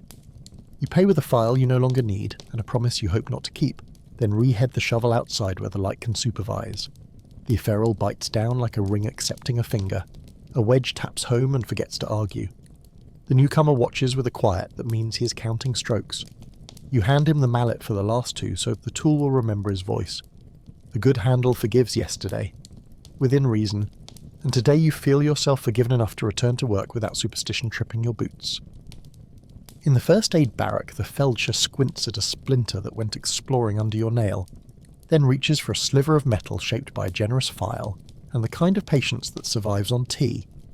He talks about anything except pain while the tool finds its way, door propped open so the air can do its job, hand pinned in a cradle of canvas that smells faintly of soap and older bandages. The point appears like a confession changing its mind. He lifts it, nods, and dabs salve that glows like a small promise. Across the room, a man with a cough recites the familiar poem about weather. The feldsher writes a shorter one on paper and says to bring it back if the rhyme worsens. You flex, wince, laugh because it helps, and the day returns wearing the same coat but with its collar turned up against the wet. Outside, the ditch keeps reading aloud. Afternoon drifts into instruction rather than orders, the Udanic showing the newcomer how to lean into the wheel before it thinks to behave badly, how to aim the dump so the berm swallows without burping the load back onto your boots, how to listen for the barrow's sulk and answer with angle instead of argument. You translate into smaller verbs. Place, breathe, tilt, trust, and he nods like a student who finally met the subject he was meant to study. The plank bridge holds under traffic that would have shamed yesterday. The handrail hums affirmation in twine. The corduroy road adds its creaks to the choir. For a minute, the whole cut feels arranged by a competent invisible hand, which is almost embarrassing until you remember that the hand is yours, multiplied by the others. A gull approves in the only language it knows. The sky withholds comment, and that too is kindness. Evening shoulders in with wet wool and the barracks opens to it, stove ticking into authority while men peel off the day in layers that smell of effort and weather. You teach the newcomer the chess trick for warming bread without steaming it into sorrow, the heel fold that saves a blister later than you'd like, the wrist stretch that returns your grip without borrowing from tomorrow. The professor reads half a page of something about rivers that remember their beds, then closes the book on a sentence so true it doesn't need finishing. Someone tunes a harmonica without daring to play. Someone else whittles a peg that will fit a hole no one admits exists. You lie back and let the roof's slow drip measure you to sleep, counting the day by its working parts. Plank, wedge, handle, bridge, steam, until everything that mattered fits in one pocket. Outside, water practices, because water intends to pass the exam. Inside, you do the same. By dawn, the spillway is jealous of its own success and starts to bite at the bank where your plank bridge pretends to be a policy. So the brigade lays sacks like lawyers, careful overlapping and resigned to appeals, while you shave the lip with a shovel that has decided to cooperate. The Udanic counts the fills. The newcomer ferries them two at a time with a seriousness that makes his barrow step lighter. The brigadier plants a stake for reference the way a man saves his place in a brutal book. Water tests, complains, then agrees to slide along the canvas with a sound like paper learning to whisper. You tamp the seam with your boot heel until the puddle gives up the idea of becoming a lake and returns to its sentence. The plank bridge hums under passing loads. The handrail sings harmony. The corduroy adds a creak that means yes. For a moment, the canal behaves as if it trusts you, which is the kind of flattery that makes men reckless, so you nod once and get back to work. Mid-morning turns the mess yard to paste and the sky to tin. The cook drags a second cauldron onto bricks and invents a soup from a memory of barley. So bowls return carrying good intentions and heat, which is usually enough. You slide a thumb of bread under your jacket to soften while the newcomer watches the line of steam lifting off his ration and works out the math of how long to make it last. You show him the cadence that makes time stretch without breaking the bowl's spirit. Posters flake at the corners. The reader recites a paragraph about records that sounds like a letter from someone who wasn't there. Men listen with the politeness reserved for weather. The ladle hangs a heartbeat longer over one tin and everyone pretends not to see, which is our version of gratitude. You rinse the bowl in a barrel where the ice sulks and admire the miracle of clean metal just long enough to remember that miracles here are rented. Breakfast drops a warm brick into your stomach and calls it optimism. The storeman waves you into his small republic to help with a crate that claims to contain nails and actually contains rumours with heads. And between the two of you, the lid lifts like a bad mood leaving a room. Nails spill into a smaller order of usefulness. He pockets 3, you pocket none, and the ledger witnesses with an expressionless line. You bargain for a strap that remembers being a harness, and he produces one that pretends to be honest. You pay with a file and a promise, and then spend both immediately by binding the plank bridge's talkative end to a stake that needed a friend. The newcomer watches with eyes that repeat motions into memory.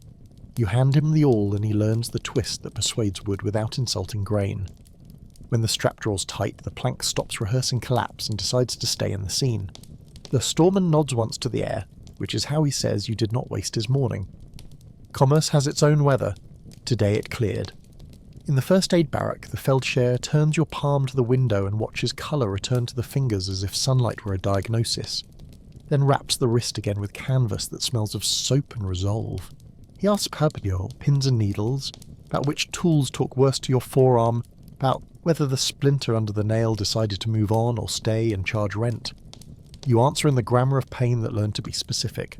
Across the room, the cough is back in a new jacket, rasping like a saw that wants oil.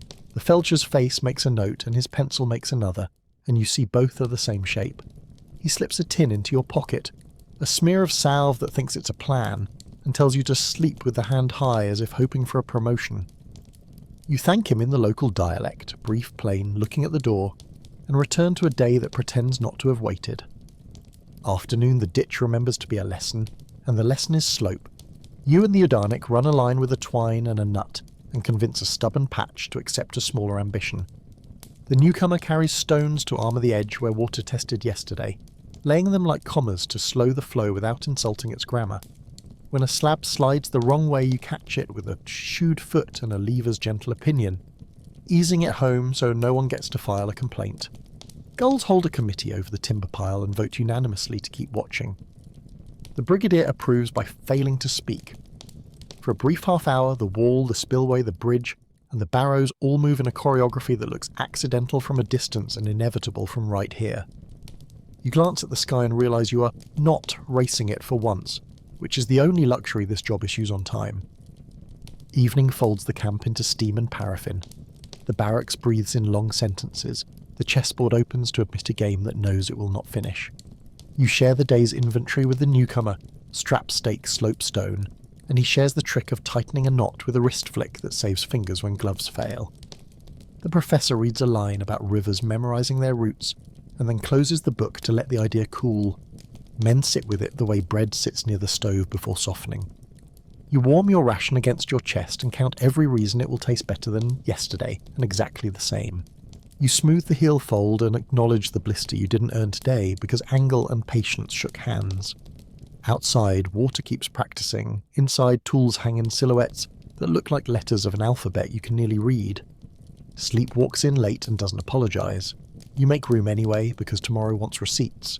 Morning comes with a fog that behaves like an untrained clerk, smearing lines, misplacing edges, and filing everything under damp, so the brigade knots rags on saplings to mark the turns that boards and boots already know by heart. You move slower not because you fear the path, but because haste is a poor translator in white weather. The handrail hums 3 steps before you see it, and the corduroy breathes underfoot with a patience that has graduated from suspicion to trust. The spillway whispers in the fog like paper rubbed thin, its voice steady enough to believe, and the ditch's surface beads into tiny mirrors that catch lamp halos and send them wandering. The Udarnik counts under his breath so the world will keep time. The newcomer tracks his cadence and begins to set his own, small and stubborn. Wheel's squeal is muted by the wet. Rope sings low. Shovels thud with a politeness you associate with churches. You tip the load where yesterday's lip asked. Find the pile by memory, and feel the day accept your offering without checking the receipt. The fog keeps its ledger. You keep yours. Before noon, a sledge pins itself against a sideways thought in the bank and refuses to let go, the runner wedged under a shelf of clay that believes in leverage more than mercy. You plant the bar, the Udarnik sets the rope, the newcomer braces the crosspiece, and together saz, you sing the line back into honesty. Lean, hold, breathe, release. The rope finds its low note, and the bank answers with a wet sigh that prickles the hair along your wrists. You wedge a slab beneath the runner, so the load will remember the lesson after rescue. The brigadier counts like a metronome with frost on his eyelids. Down, back, up, again. The sledge twitches, then slides, then chooses to be obedient, and the runner climbs onto the boards with a sound like common sense returning from a long walk. Laughter spends 1 syllable per man, because breath is a coin you must keep. You set a brace, smack it home, and write the fix into the path so the next fool is someone else. At mess, the cook sneaks a rumour of barley into the kasha, and the tin sings against the ladle in a happier register, steam curving up like handwriting that remembers cursive. You slide your saved bread under the jacket seam and let it travel toward kindness, while the newcomer practices the pause between spoonfuls that turns heat into minutes. The professor produces a pinch of tea leaves from a folded paper that once carried a different manifesto, and the brew rises from the cup with a smell like wet wood, promising to be fire someday. The table is a plank pretending nobility. elbows anchor bowls, eyes anchor hope. When the ladle lingers over your tin by half an inch, etiquette requires you to look at the poster discussing records. You do dutifully, and discover the men in the picture have collars that never met steam. You blow across your spoon and let sweetness be memory rather than ingredient. Barley is morale that learned economics. The afternoon belongs to fieldcraft. Nobody writes down, resplitting a wedge that has grown proud, chocking up a wheel with a stone that looks tired but isn't, turning a plank over so its damp side can forget its sulk, teaching the corduroy to accept a board with the grain running the wiser way. You and the Udanic test a new line where Melt has tried to invent a shortcut, tapping the cut with shovels the way doctors test knees, listening for the dull answer that means no. The newcomer learns to read the colour of wet clay the way a clerk reads signatures, catching the shift from brown to the meaner gloss that swallows boots. A gull stands on the handrail and audits your angles. You pass by not falling in. You mend a strap with wire, teach a handle to forgive with twine, and tap a ferrule until it admits marriage to wood. The fix becomes invisible in the hour. The lesson does not. Fieldcraft is simply future gratitude prepared in advance. Evening's inventory is small and precise.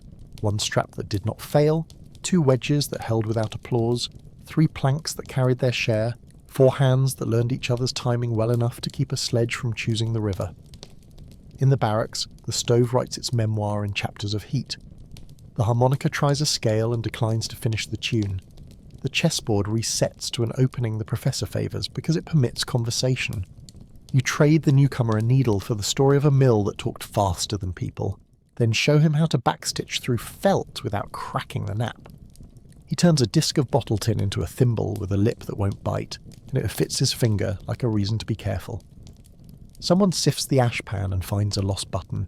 Triumph, quiet as a cough. It travels to a cuff with ceremony proportional to its usefulness. For 10 minutes the room pretends to be a tailor's shop that forgot to close, and no one corrects the error. Sometime after lights out, the wind changes teams and the fog leaves cleanly. A curtain drawn back to show a sky washed to coin bright, so you step outside in your jacket and relearn the shape of your own breath. The cut lies newly particular, every plank and wedge visible as if someone had drawn around them with careful charcoal. The spillway shines like an unsheathed blade but behaves, and the handrail throws a shadow you recognise across the corduroy like a friend claiming a seat. You stand until the cold edits pride into something quieter, and you count the pieces that made this day refuse collapse. Rope, wedge, barrow, shoulder, patience.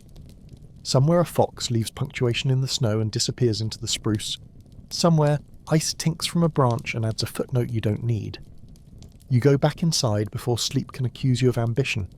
The stove breathes, the bunks answer, and the night closes gently as a well-fitted lid. Dawn brings a wind that has forgotten where it left its temper, and the camp answers with scarves pulled high and mittens tightened as if politeness were insulation. You mark the path with ash, constellations scattered underfoot so boots can read, then check the handrail knots that learn to hold because nobody gave them the option of failing. The Udanic walks the corduroy listening with his soles for the plank that sulks. He taps it with the shovel's neck and you hear the creak answer, like an old door declining to move out. The spillway keeps its voice low and steady. The ditch wears beads of glass along the lip where frost changed its mind. You close your fist, flex, and feel the wrist remember yesterday's argument with rope. The bandage keeps its promise to behave. When the bell chews the air, you shoulder the barrow, body finding the metronome it built from repetition, mind staying near the ground where small decisions live. Somewhere a fox writes its brief on the snow, somewhere a gull checks accounts. You file your report in shovelfuls, initial it with breath, then let the audit happen later, when the stove has time to read. By mid-morning, the rope on the big sledge grows talkative, the twist beginning to unremember itself under weight, so you lay it across your knee and comb the strands with gloved fingers until order returns like a dog deciding home was preferable to adventure. The Udanic splices a short-length cut from a retired halter, and you thumb the tuck flat, each lay nesting into the next with the logic of bread plats, and the patience of men who have run out of faster choices. A gull lands, cocks its head, and supervises with the confidence of an auditor. You salute with a nod that refuses to embarrass you in public. The brigadier says nothing and passes a length of tarred twine that used to tie honesty to crates. When the sledge takes strain again, the rope sings the old low note everyone trusts, and the load slides forward as if persuaded by grammar more than force. The newcomer feels the song through his mittens, memorises the cadence, and grins without asking permission. You allow yourself one breath that tastes like victory and salt, then get back to the part where knots become meters. A squall walks down the lake in a grey coat and begins folding distance the way careful hands fold blankets. Neat, efficient, and rather final. You shorten the run, set the barrow berm closer, and chalk a small detour on the tally board so the numbers won't slander the day.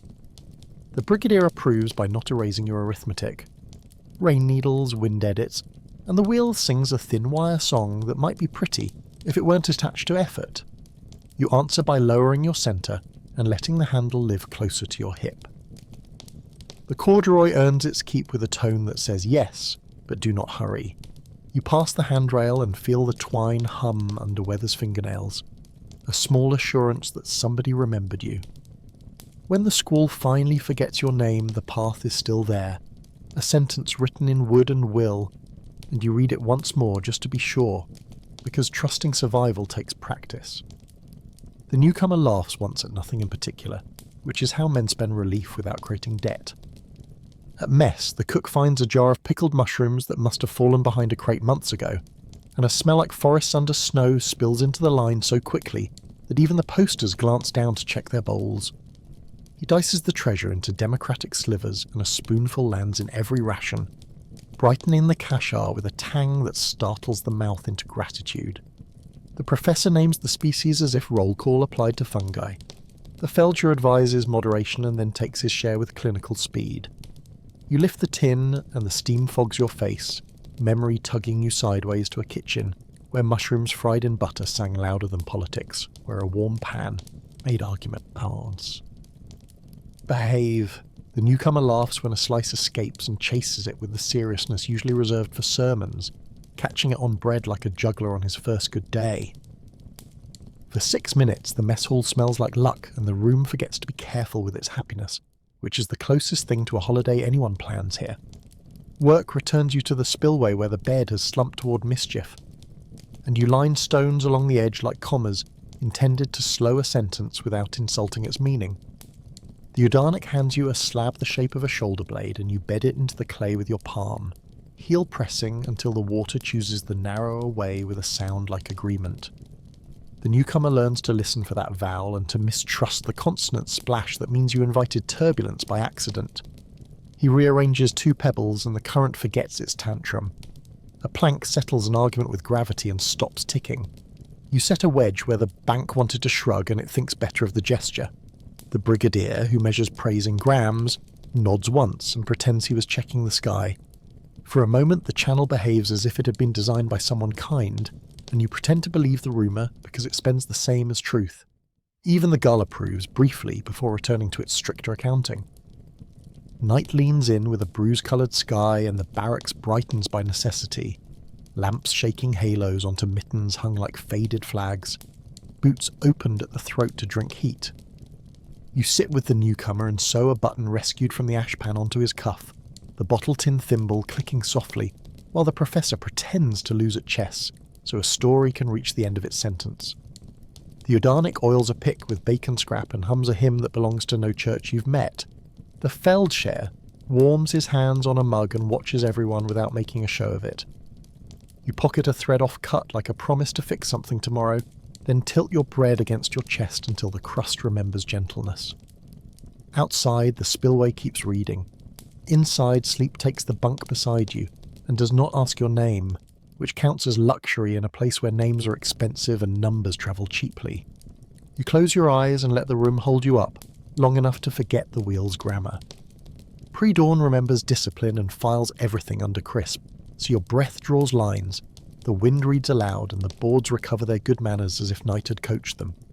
You walk the path with the newcomer and test the planks with the shovel neck, listening for that not quite hollow note that means obedience rather than pretense. Knots you tied 2 days ago answer with twine music that travels up the wrist into the quiet part of the skull. Frost beads along the spillway's lip like punctuation the water ignores. then sighs loose when a pale sun lifts its shoulder. Far off, the saw team coughs their way into the rhythm. Closer in, the corduroy answers every boot with a creak that says yes, but remember your weight. Foxtracks stipple the berm like ellipses leading into spruce, and a gull writes a slanted checkmark over the timber pile and returns to auditing. You match your exhale to the Udarnik's count, because the body deserves a conductor. The newcomer finds his own bar and hums along. The bell speaks. You answer by shouldering the barrow where memory saves you time. In the shed, you and the storeman argue against entropy with small tools and smaller vanities, coaxing edges back from bluntness, teaching a tooth to bite the way it promised at birth. He warms a handle's ferrule over a lamp until the metal remembers to expand, taps the ash down with a mallet that never wastes a syllable, and lets the ring cool in snow so wood and iron agree on marriage. You dress a nicked pick with even strokes and oil it with the bacon scrap that keeps rust from forming opinions. The blade replies with a colour you trust. The newcomer learns the three-finger check for grain running true, the wrist flick that reads a handle's talkativeness, the little knock that reveals a crack trying to pass as character. A coil of wire becomes two ties and a spare promise. A strap trades lives from crate to bridge and back again. When you step into light, the shovel sits honest in the hand, which is not salvation, just competence. Around here, that counts as a feast. Toward midday, a barrow takes offence at a rut that looked tame and performs a tidy coup, dumping its load where the bank will immediately interpret as opportunity. You catch the handle, and the Udarnik catches the axle while the newcomer blocks the wheel with a stone quick as a thought that knows better. Together you reverse the mutiny without giving speeches. Clay slumps toward mischief and you rebuke it with sacks tamped into a little bastion, the seam boot-heeled until water elects to pass elsewhere. The brigadier counts like a man balancing a column he refuses to round up. At 4 he says goodbye coughing. Your wrist complains in its canvas jacket and then shuts up because the rope asks for a vote and you are on record as in favour. A gull tilts once, approves, and resumes its difficult profession of surviving everything. You push the tray back onto the boards and it rides as if chastened. The rut keeps its dignity by pretending it never wanted trouble. You let it save face because peace is cheaper than pride. Steam owns the bathhouse door and insists on terms. You sign by stepping through and letting heat erase your outline. Soap squeaks under fingers that remember rope. Birch switch taps shoulders into brighter colour, and the oven box eats a portion of the barracks insect population with bureaucratic cheer. Shirts exhale old weather and learn new. Mittens dry into obedience. Cheeks negotiate truce with thaw. A louse pops beneath a thumbnail. The sound small. The justice practical. And conversation slides down to murmurs that don't risk the room forgetting it is temporary mercy. You pour a last ladle over hair and the water carries away a little grit, a little fatigue. Not enough of either. Exactly the amount available. When you dress, cloth fits like fact rather than rumour. Boots accept feet that learned humility again, and the door returns you to air that bites but no longer chews. Civilization, footnote, hot, clean, brief. Evening, the Udarnik produces a square of paper and pretends it is a window. He draws a line for the canal you have not yet finished, and marks a crooked star where a mill once shouted over men, then folds the page so the river runs neatly through the centre crease. He says nothing useful about tomorrow because tomorrow hates advance notice. Instead, he shows the newcomer how to lash a broken strap with 2 half hitches and a piece of honesty, and the knot holds like a sentence that finally found its verb. The professor reads 4 lines about a road that was built by footsteps alone, then closes the book before reverence can make anyone clumsy. The Feldshare warms his hands on a mug and pretends not to watch the cough at the far bunk. The cough pretends not to be planning anything. Bread softens against the chest into kindness. A button rescued from ash becomes punctuation on a cuff. The room feels temporarily edited into sense. Night lays a pane of quiet over the camp. Lamps dim to halos. The chess pieces sleep in their crate like well-behaved arguments. You go out for a lungful of stars and find a sky so sharp it could be used to write Aurora, faint as breath taking its time above spruce. The spillway murmuring in a voice you recognise even without light. Boards hold, sacks hold, wedges hold, handrail hums, rope lies coiled, as if tired muscles could be braided into rest. You count the things that kept today from unravelling and stop when you reach 5, not because the list ends, but because gratitude works better in small servings. Back inside, the bunk takes your weight without complaint and the stove ticks the room toward truce. You place your hands on your chest like tools set down at shift's end, and Sleep walks up, checks your number, and decides you qualify. Outside, Water keeps practicing the future. Inside, you let it. Morning posts a new arithmetic in chalk that behaves like weather, the norm growing a rib where yesterday it kept a waist, and the board's curve pretends the thaw will lend muscle to men already shaped like work. You give the numbers from your usual distance so luck won't take it personally. The Brigadier reads them closer because somebody must, and the Udarnik shrugs in a grammar that means it will be done without saying how anyone feels about it. The corduroy answers with creaks you know by heart. The handrail hums like a line in a hymn. The spillway keeps its head. You plant the shovel like a flag on a country nobody wants, and recruit the mud into a reluctant citizenship. Barrow swallowing its portion of sovereignty with a squeal. Wind signs the margin with a wet pen and the day nods without smiling. Posters learn nothing.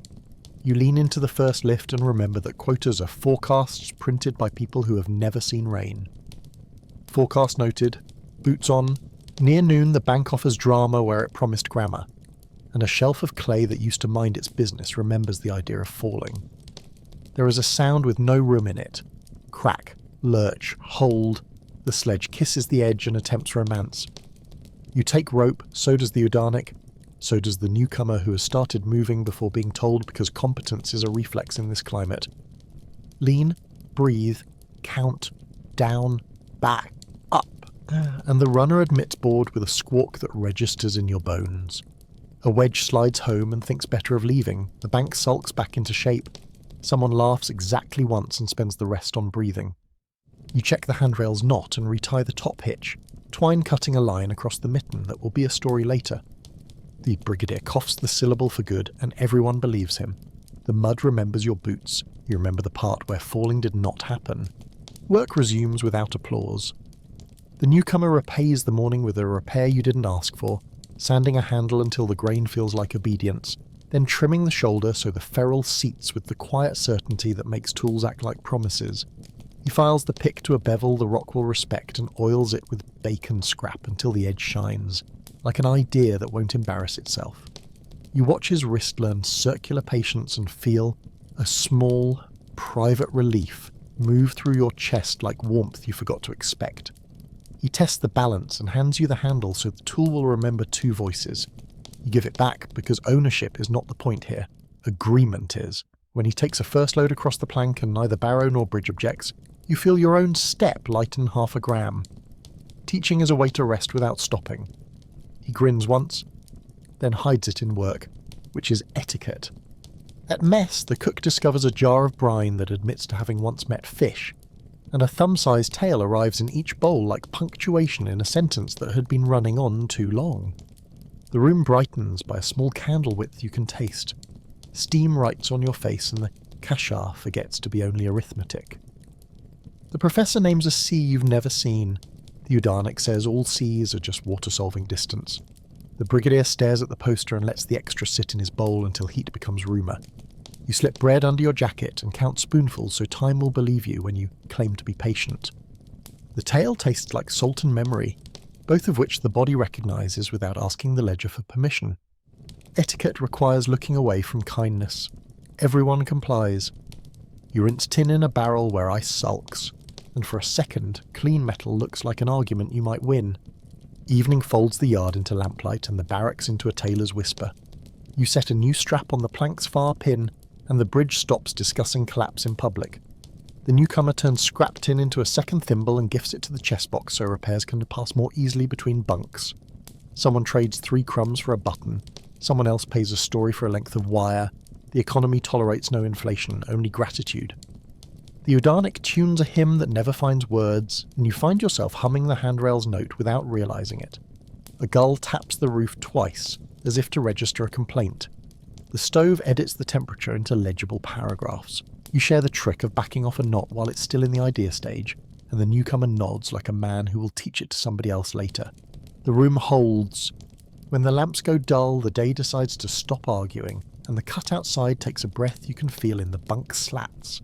A slow exhale that suggests, just for a moment, that the canal and the sky understand each other better than men do. You count the things that stayed where they were placed. Wedge, brace, strap, promise. You thank the rope in your head, because superstition here wears work clothes and arrives on time. The cough at the far end drafts a paragraph and the Feldscher edits it with tea. The professor folds silence into a blanket, and the blanket warms too.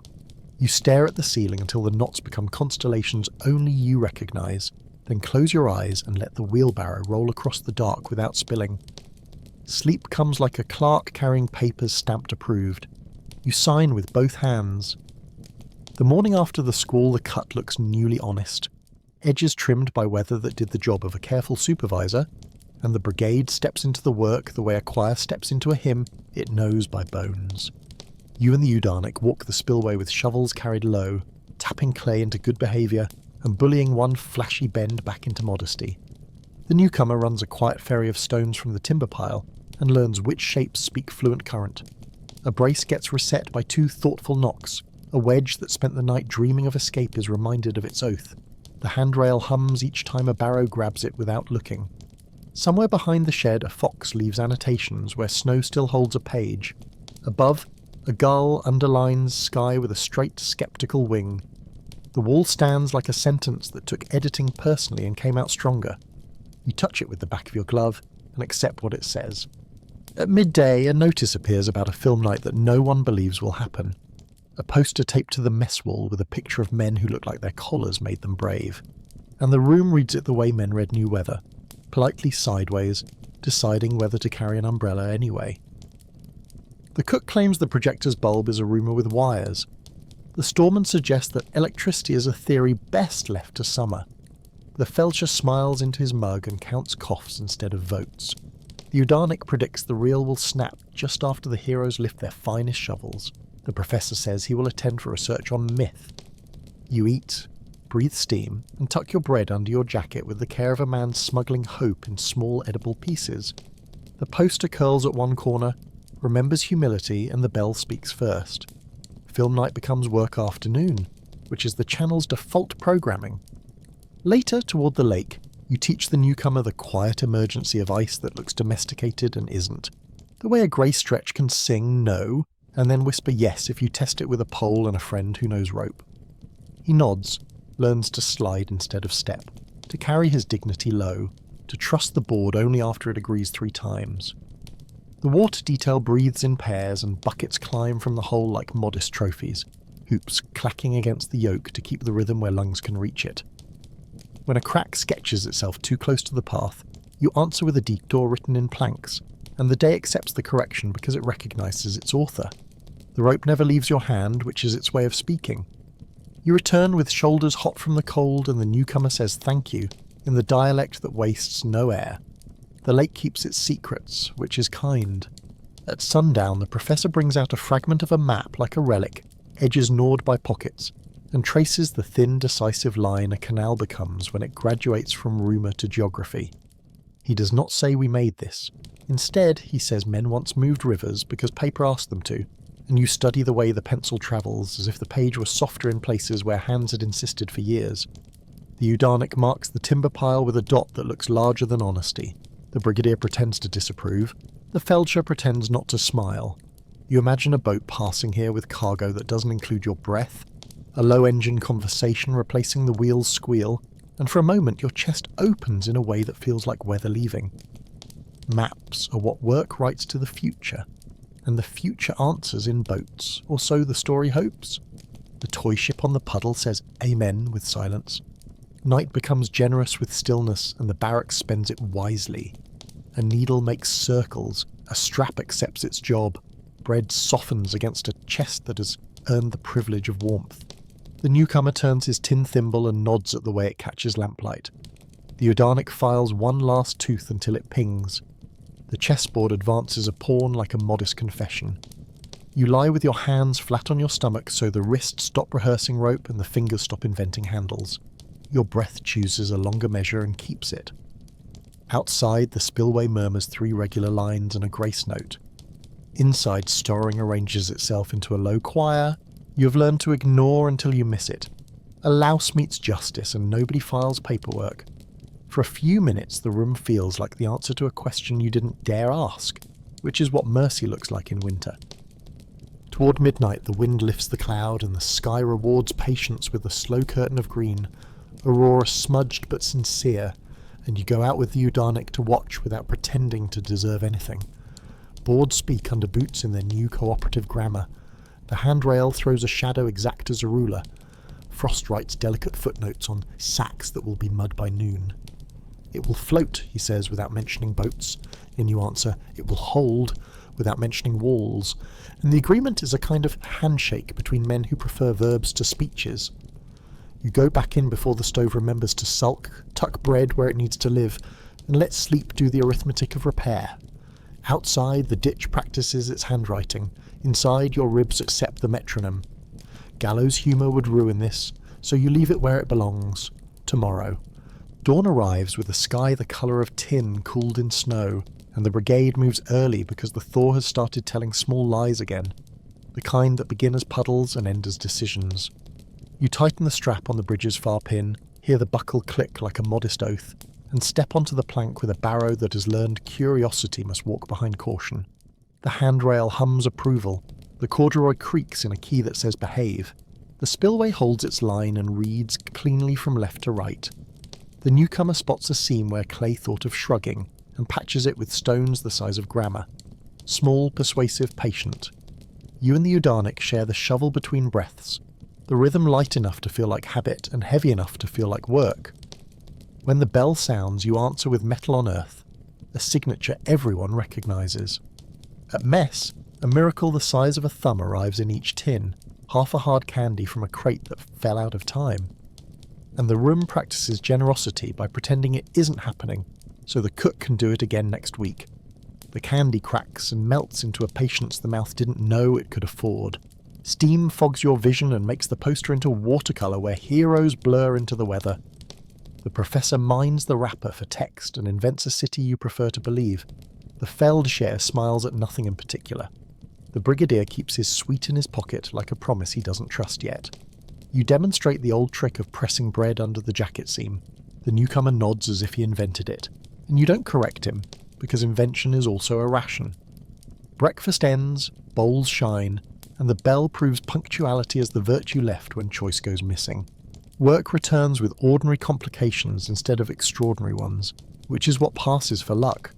A wedge that wanted an argument, a rope that needed combing, a rut that asked to be taught a different lesson. You talk the ground into cooperation with small, constant persuasion. The Udarnik demonstrates the angle that turns stubborn into steady. The newcomer finds where his weight belongs and puts it there without apology. A gull mounts a legal case against your lunch and loses. The fox signs its name in neat diagonals on the berm. The sky withholds drama in favour of accountability. You tamp, shave, place and move, a liturgy of adjustments that produces something like safety. When the plank bridge vibrates under a heavy sledge and then chooses not to complain, you let yourself breathe out in a sentence that ends, for once, with a period. In the first aid barrack, the Feldshire checks a chest that coughs like a door with hurt feelings, and hands over a paper that pretends to be medicine. He tapes your wrist again with the canvas that has become old acquaintance and scolds the splinter you did not acquire today. He asks how sleep treats you, and you tell him it treats you the way clocks treat windows. He laughs once, the kind of quiet that warms without performing. On the shelf, bottles stand like minor clergy, labels fretted thin by thumbprint. On the cot, blankets fold around ribs that have been negotiating with air since January. You leave with a smear of salve that believes in second chances and the memory of a man who keeps men moving, not by heroics, but by listening. Civilization is sometimes a bandage that mines its manners. Late afternoon trades the wind for a long blue light that sticks to everything, and the canal looks for once like a plan that might politely come true. You set stones at the spillway's lip until the water lays down its temper. The Udarnik runs a test barrow over the bridge and pronounces the creek fluent. The newcomer sets wedges as if drawing commas in a long, complicated sentence. The brigadier counts meters and then loses interest and watches the flow with the private softness of a man who understands none of this belongs to him. A minute longer than it behaves. You imagine a boat with a name painted neat on its prow sliding where you stand, and you accept the idea the way a cold hand accepts heat, slowly, without arguments. The gull approves with a shrug, and the fox doesn't show, which is approval in its language. Evening settles without insisting on itself, and the barracks answers by becoming a room that remembers men are people. The chessboard advances further than vanity. The harmonica risks a tune and survives. Bread warms obediently against your chest and tastes of something that doesn't need a poster to be believed. The professor reads a paragraph about a river that forgot its way until hands taught it manners. He closes the book before the thought grows decorations. You lie back, flat hands on your ribs, and let the day inventory itself. Plank that held, stone that stayed, water that agreed, breath that didn't leave. Sleep rolls in with the patience of a cart on a known road. You greet it without speeches. Tomorrow will want proof, tonight accepts receipts. Morning lifts a thin mist from the spillway, and the channel whispers in a voice you've come to trust. The sound of water reading correctly without skipping or inventing flourishes, and the brigade moves in a grammar so practiced even the mud shows manners. You check the strap on the bridge and it winks tight. You walk the corduroy and it creaks, yes. You plant a wedge in a wall that thinks better of pride. The Udarnik's count has softened into suggestion. The newcomer keeps time without looking. The brigadier spends his approval by not raising his voice. You recognise the odd sensation of a day wanting less argument, and you decide to let it keep wanting. At mess, the cook repeats last week's rumour of generosity, and the line practices looking ordinary while a spoon pauses for 2 beats over the tins of men who need it. The choreography so competent it must have been rehearsed when no one was watching. Steam prints the faces of heroes on the poster into a cloud where their collars finally get to sweat. The professor informs the room that the chemical symbol for salt is a promise. The Felcher says water is older than books. You eat slow, let heat hang in the ribs, and feel the day loosen the screws it tightened at dawn. Bread softens obediently under the jacket, and returns as if it left only to remember why it was wanted. The canal spends the afternoon behaving like a solved problem that remembers being difficult, and you let the satisfaction remain small enough to carry without spraining anything. Stones sit where you placed them yesterday. Sacks keep their seam. The plank bridge relents its complaint and functions like furniture. A gull lands on the handrail and frowns with professional interest. You nod as if to an accountant. The Udarnik tests are shallow with a shovel neck and declares it loyal. The newcomer trims a lip with care you would have expected from a man twice his winter. You run a finger along the wall and dirt comes away clean, which is as close to pride as your palms need now. The word for this is not victory, it is ready. In the first aid barrack, the feldshare oils a hinge on a splint as if preparing for a guest and asks you whether your hands still want to be fists when they sleep. You tell him they have learned to lie flat like tools laid out at shift's end. He smiles into the bandage he's knotting and says, maybe the hands remember being hands more quickly than the head remembers being a head. You say maybe the canal will remember to be water before maps remember to be honest. He pretends not to have heard the part where you spoke affection to a ditch. The cough down bunk modulates to a key less alarming. A spoon clinks in a mug. Outside, rope hums as it dries on a peg. You leave with your wrist strapped and your stubbornness unharmed. Dusk edges in with a lavender nobody paid for, and the timberline trades arguments for silhouettes. The brigade stands on the bank longer than is strictly necessary, a study in men not running, and watches a trickle right itself where none used to be. The professor says this is what literature envies.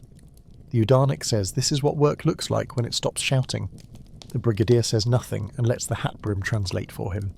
You breathe slow and decide not to inventory the day out loud. The handrail hums, the corduroy waits, the plank remembers, the water minds. You tuck the moment where bread usually goes and let it warm there. Back in the barracks, the harmonica finishes its tune without apology. The chessboard surprises the professor on move 23, and a needle runs a seam straight on the first attempt. You smooth your heel fold and discover your hands are not sore enough to file a complaint with sleep. You examine this with polite suspicion and then accept it. The fox passes between bunks in a dream and nobody wakes. You think of a boat sliding where you worked, and do not chase the idea. You let it drift at the edge of thought like a raft tied to a post you trust.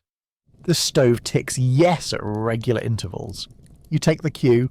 Hey again, before we shut the shed and I put the tools back where they'll cool in peace, step out of the cut with me and back into your room, where the floor's warm on purpose and the door shuts without negotiation. You've carried mud and minutes and a number that tried to be your name. You've watched water learn its line and walls learn to hold. You've eaten steam and slept under a stove that ticked your breath into a quieter shape. Now the canal fades to a hum, and the wind outside your window is just wind, not schedule. Keep the rhythm if you want.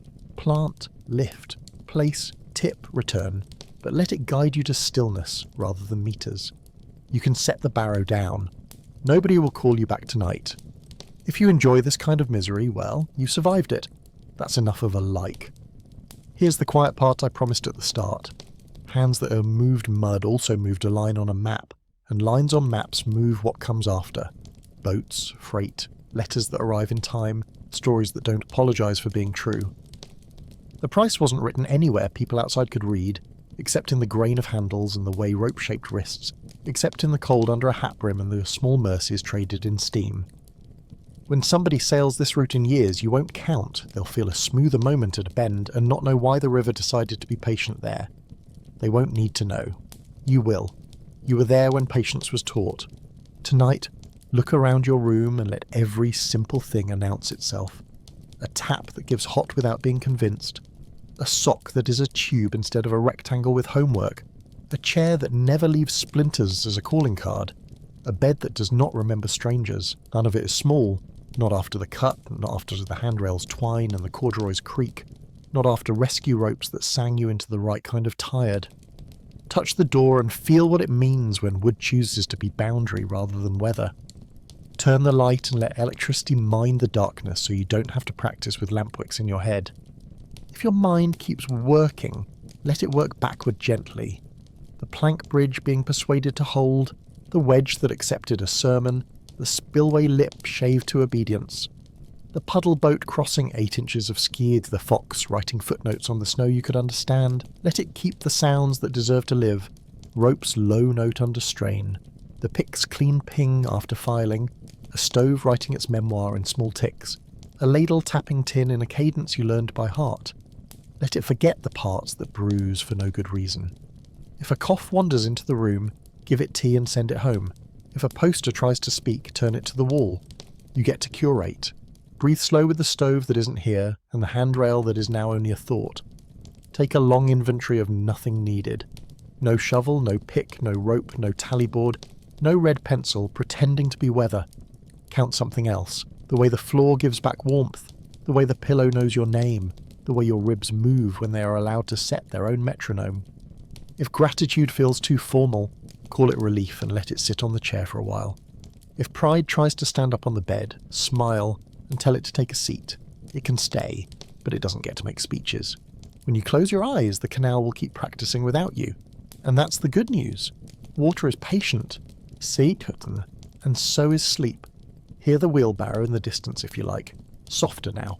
A cart rolling down a road that doesn't need help. Hear the handrail hum resolved into silence. Hear the wall hold like a sentence that finally means what it says. You've done your part. You can stop. The stove will tick somewhere, and the aurora will hang its curtain over someone else's shift. Your job is to miss none of that and all of it at once by resting. Let the shovel fall. Let the mud settle. Let sleep do the rest.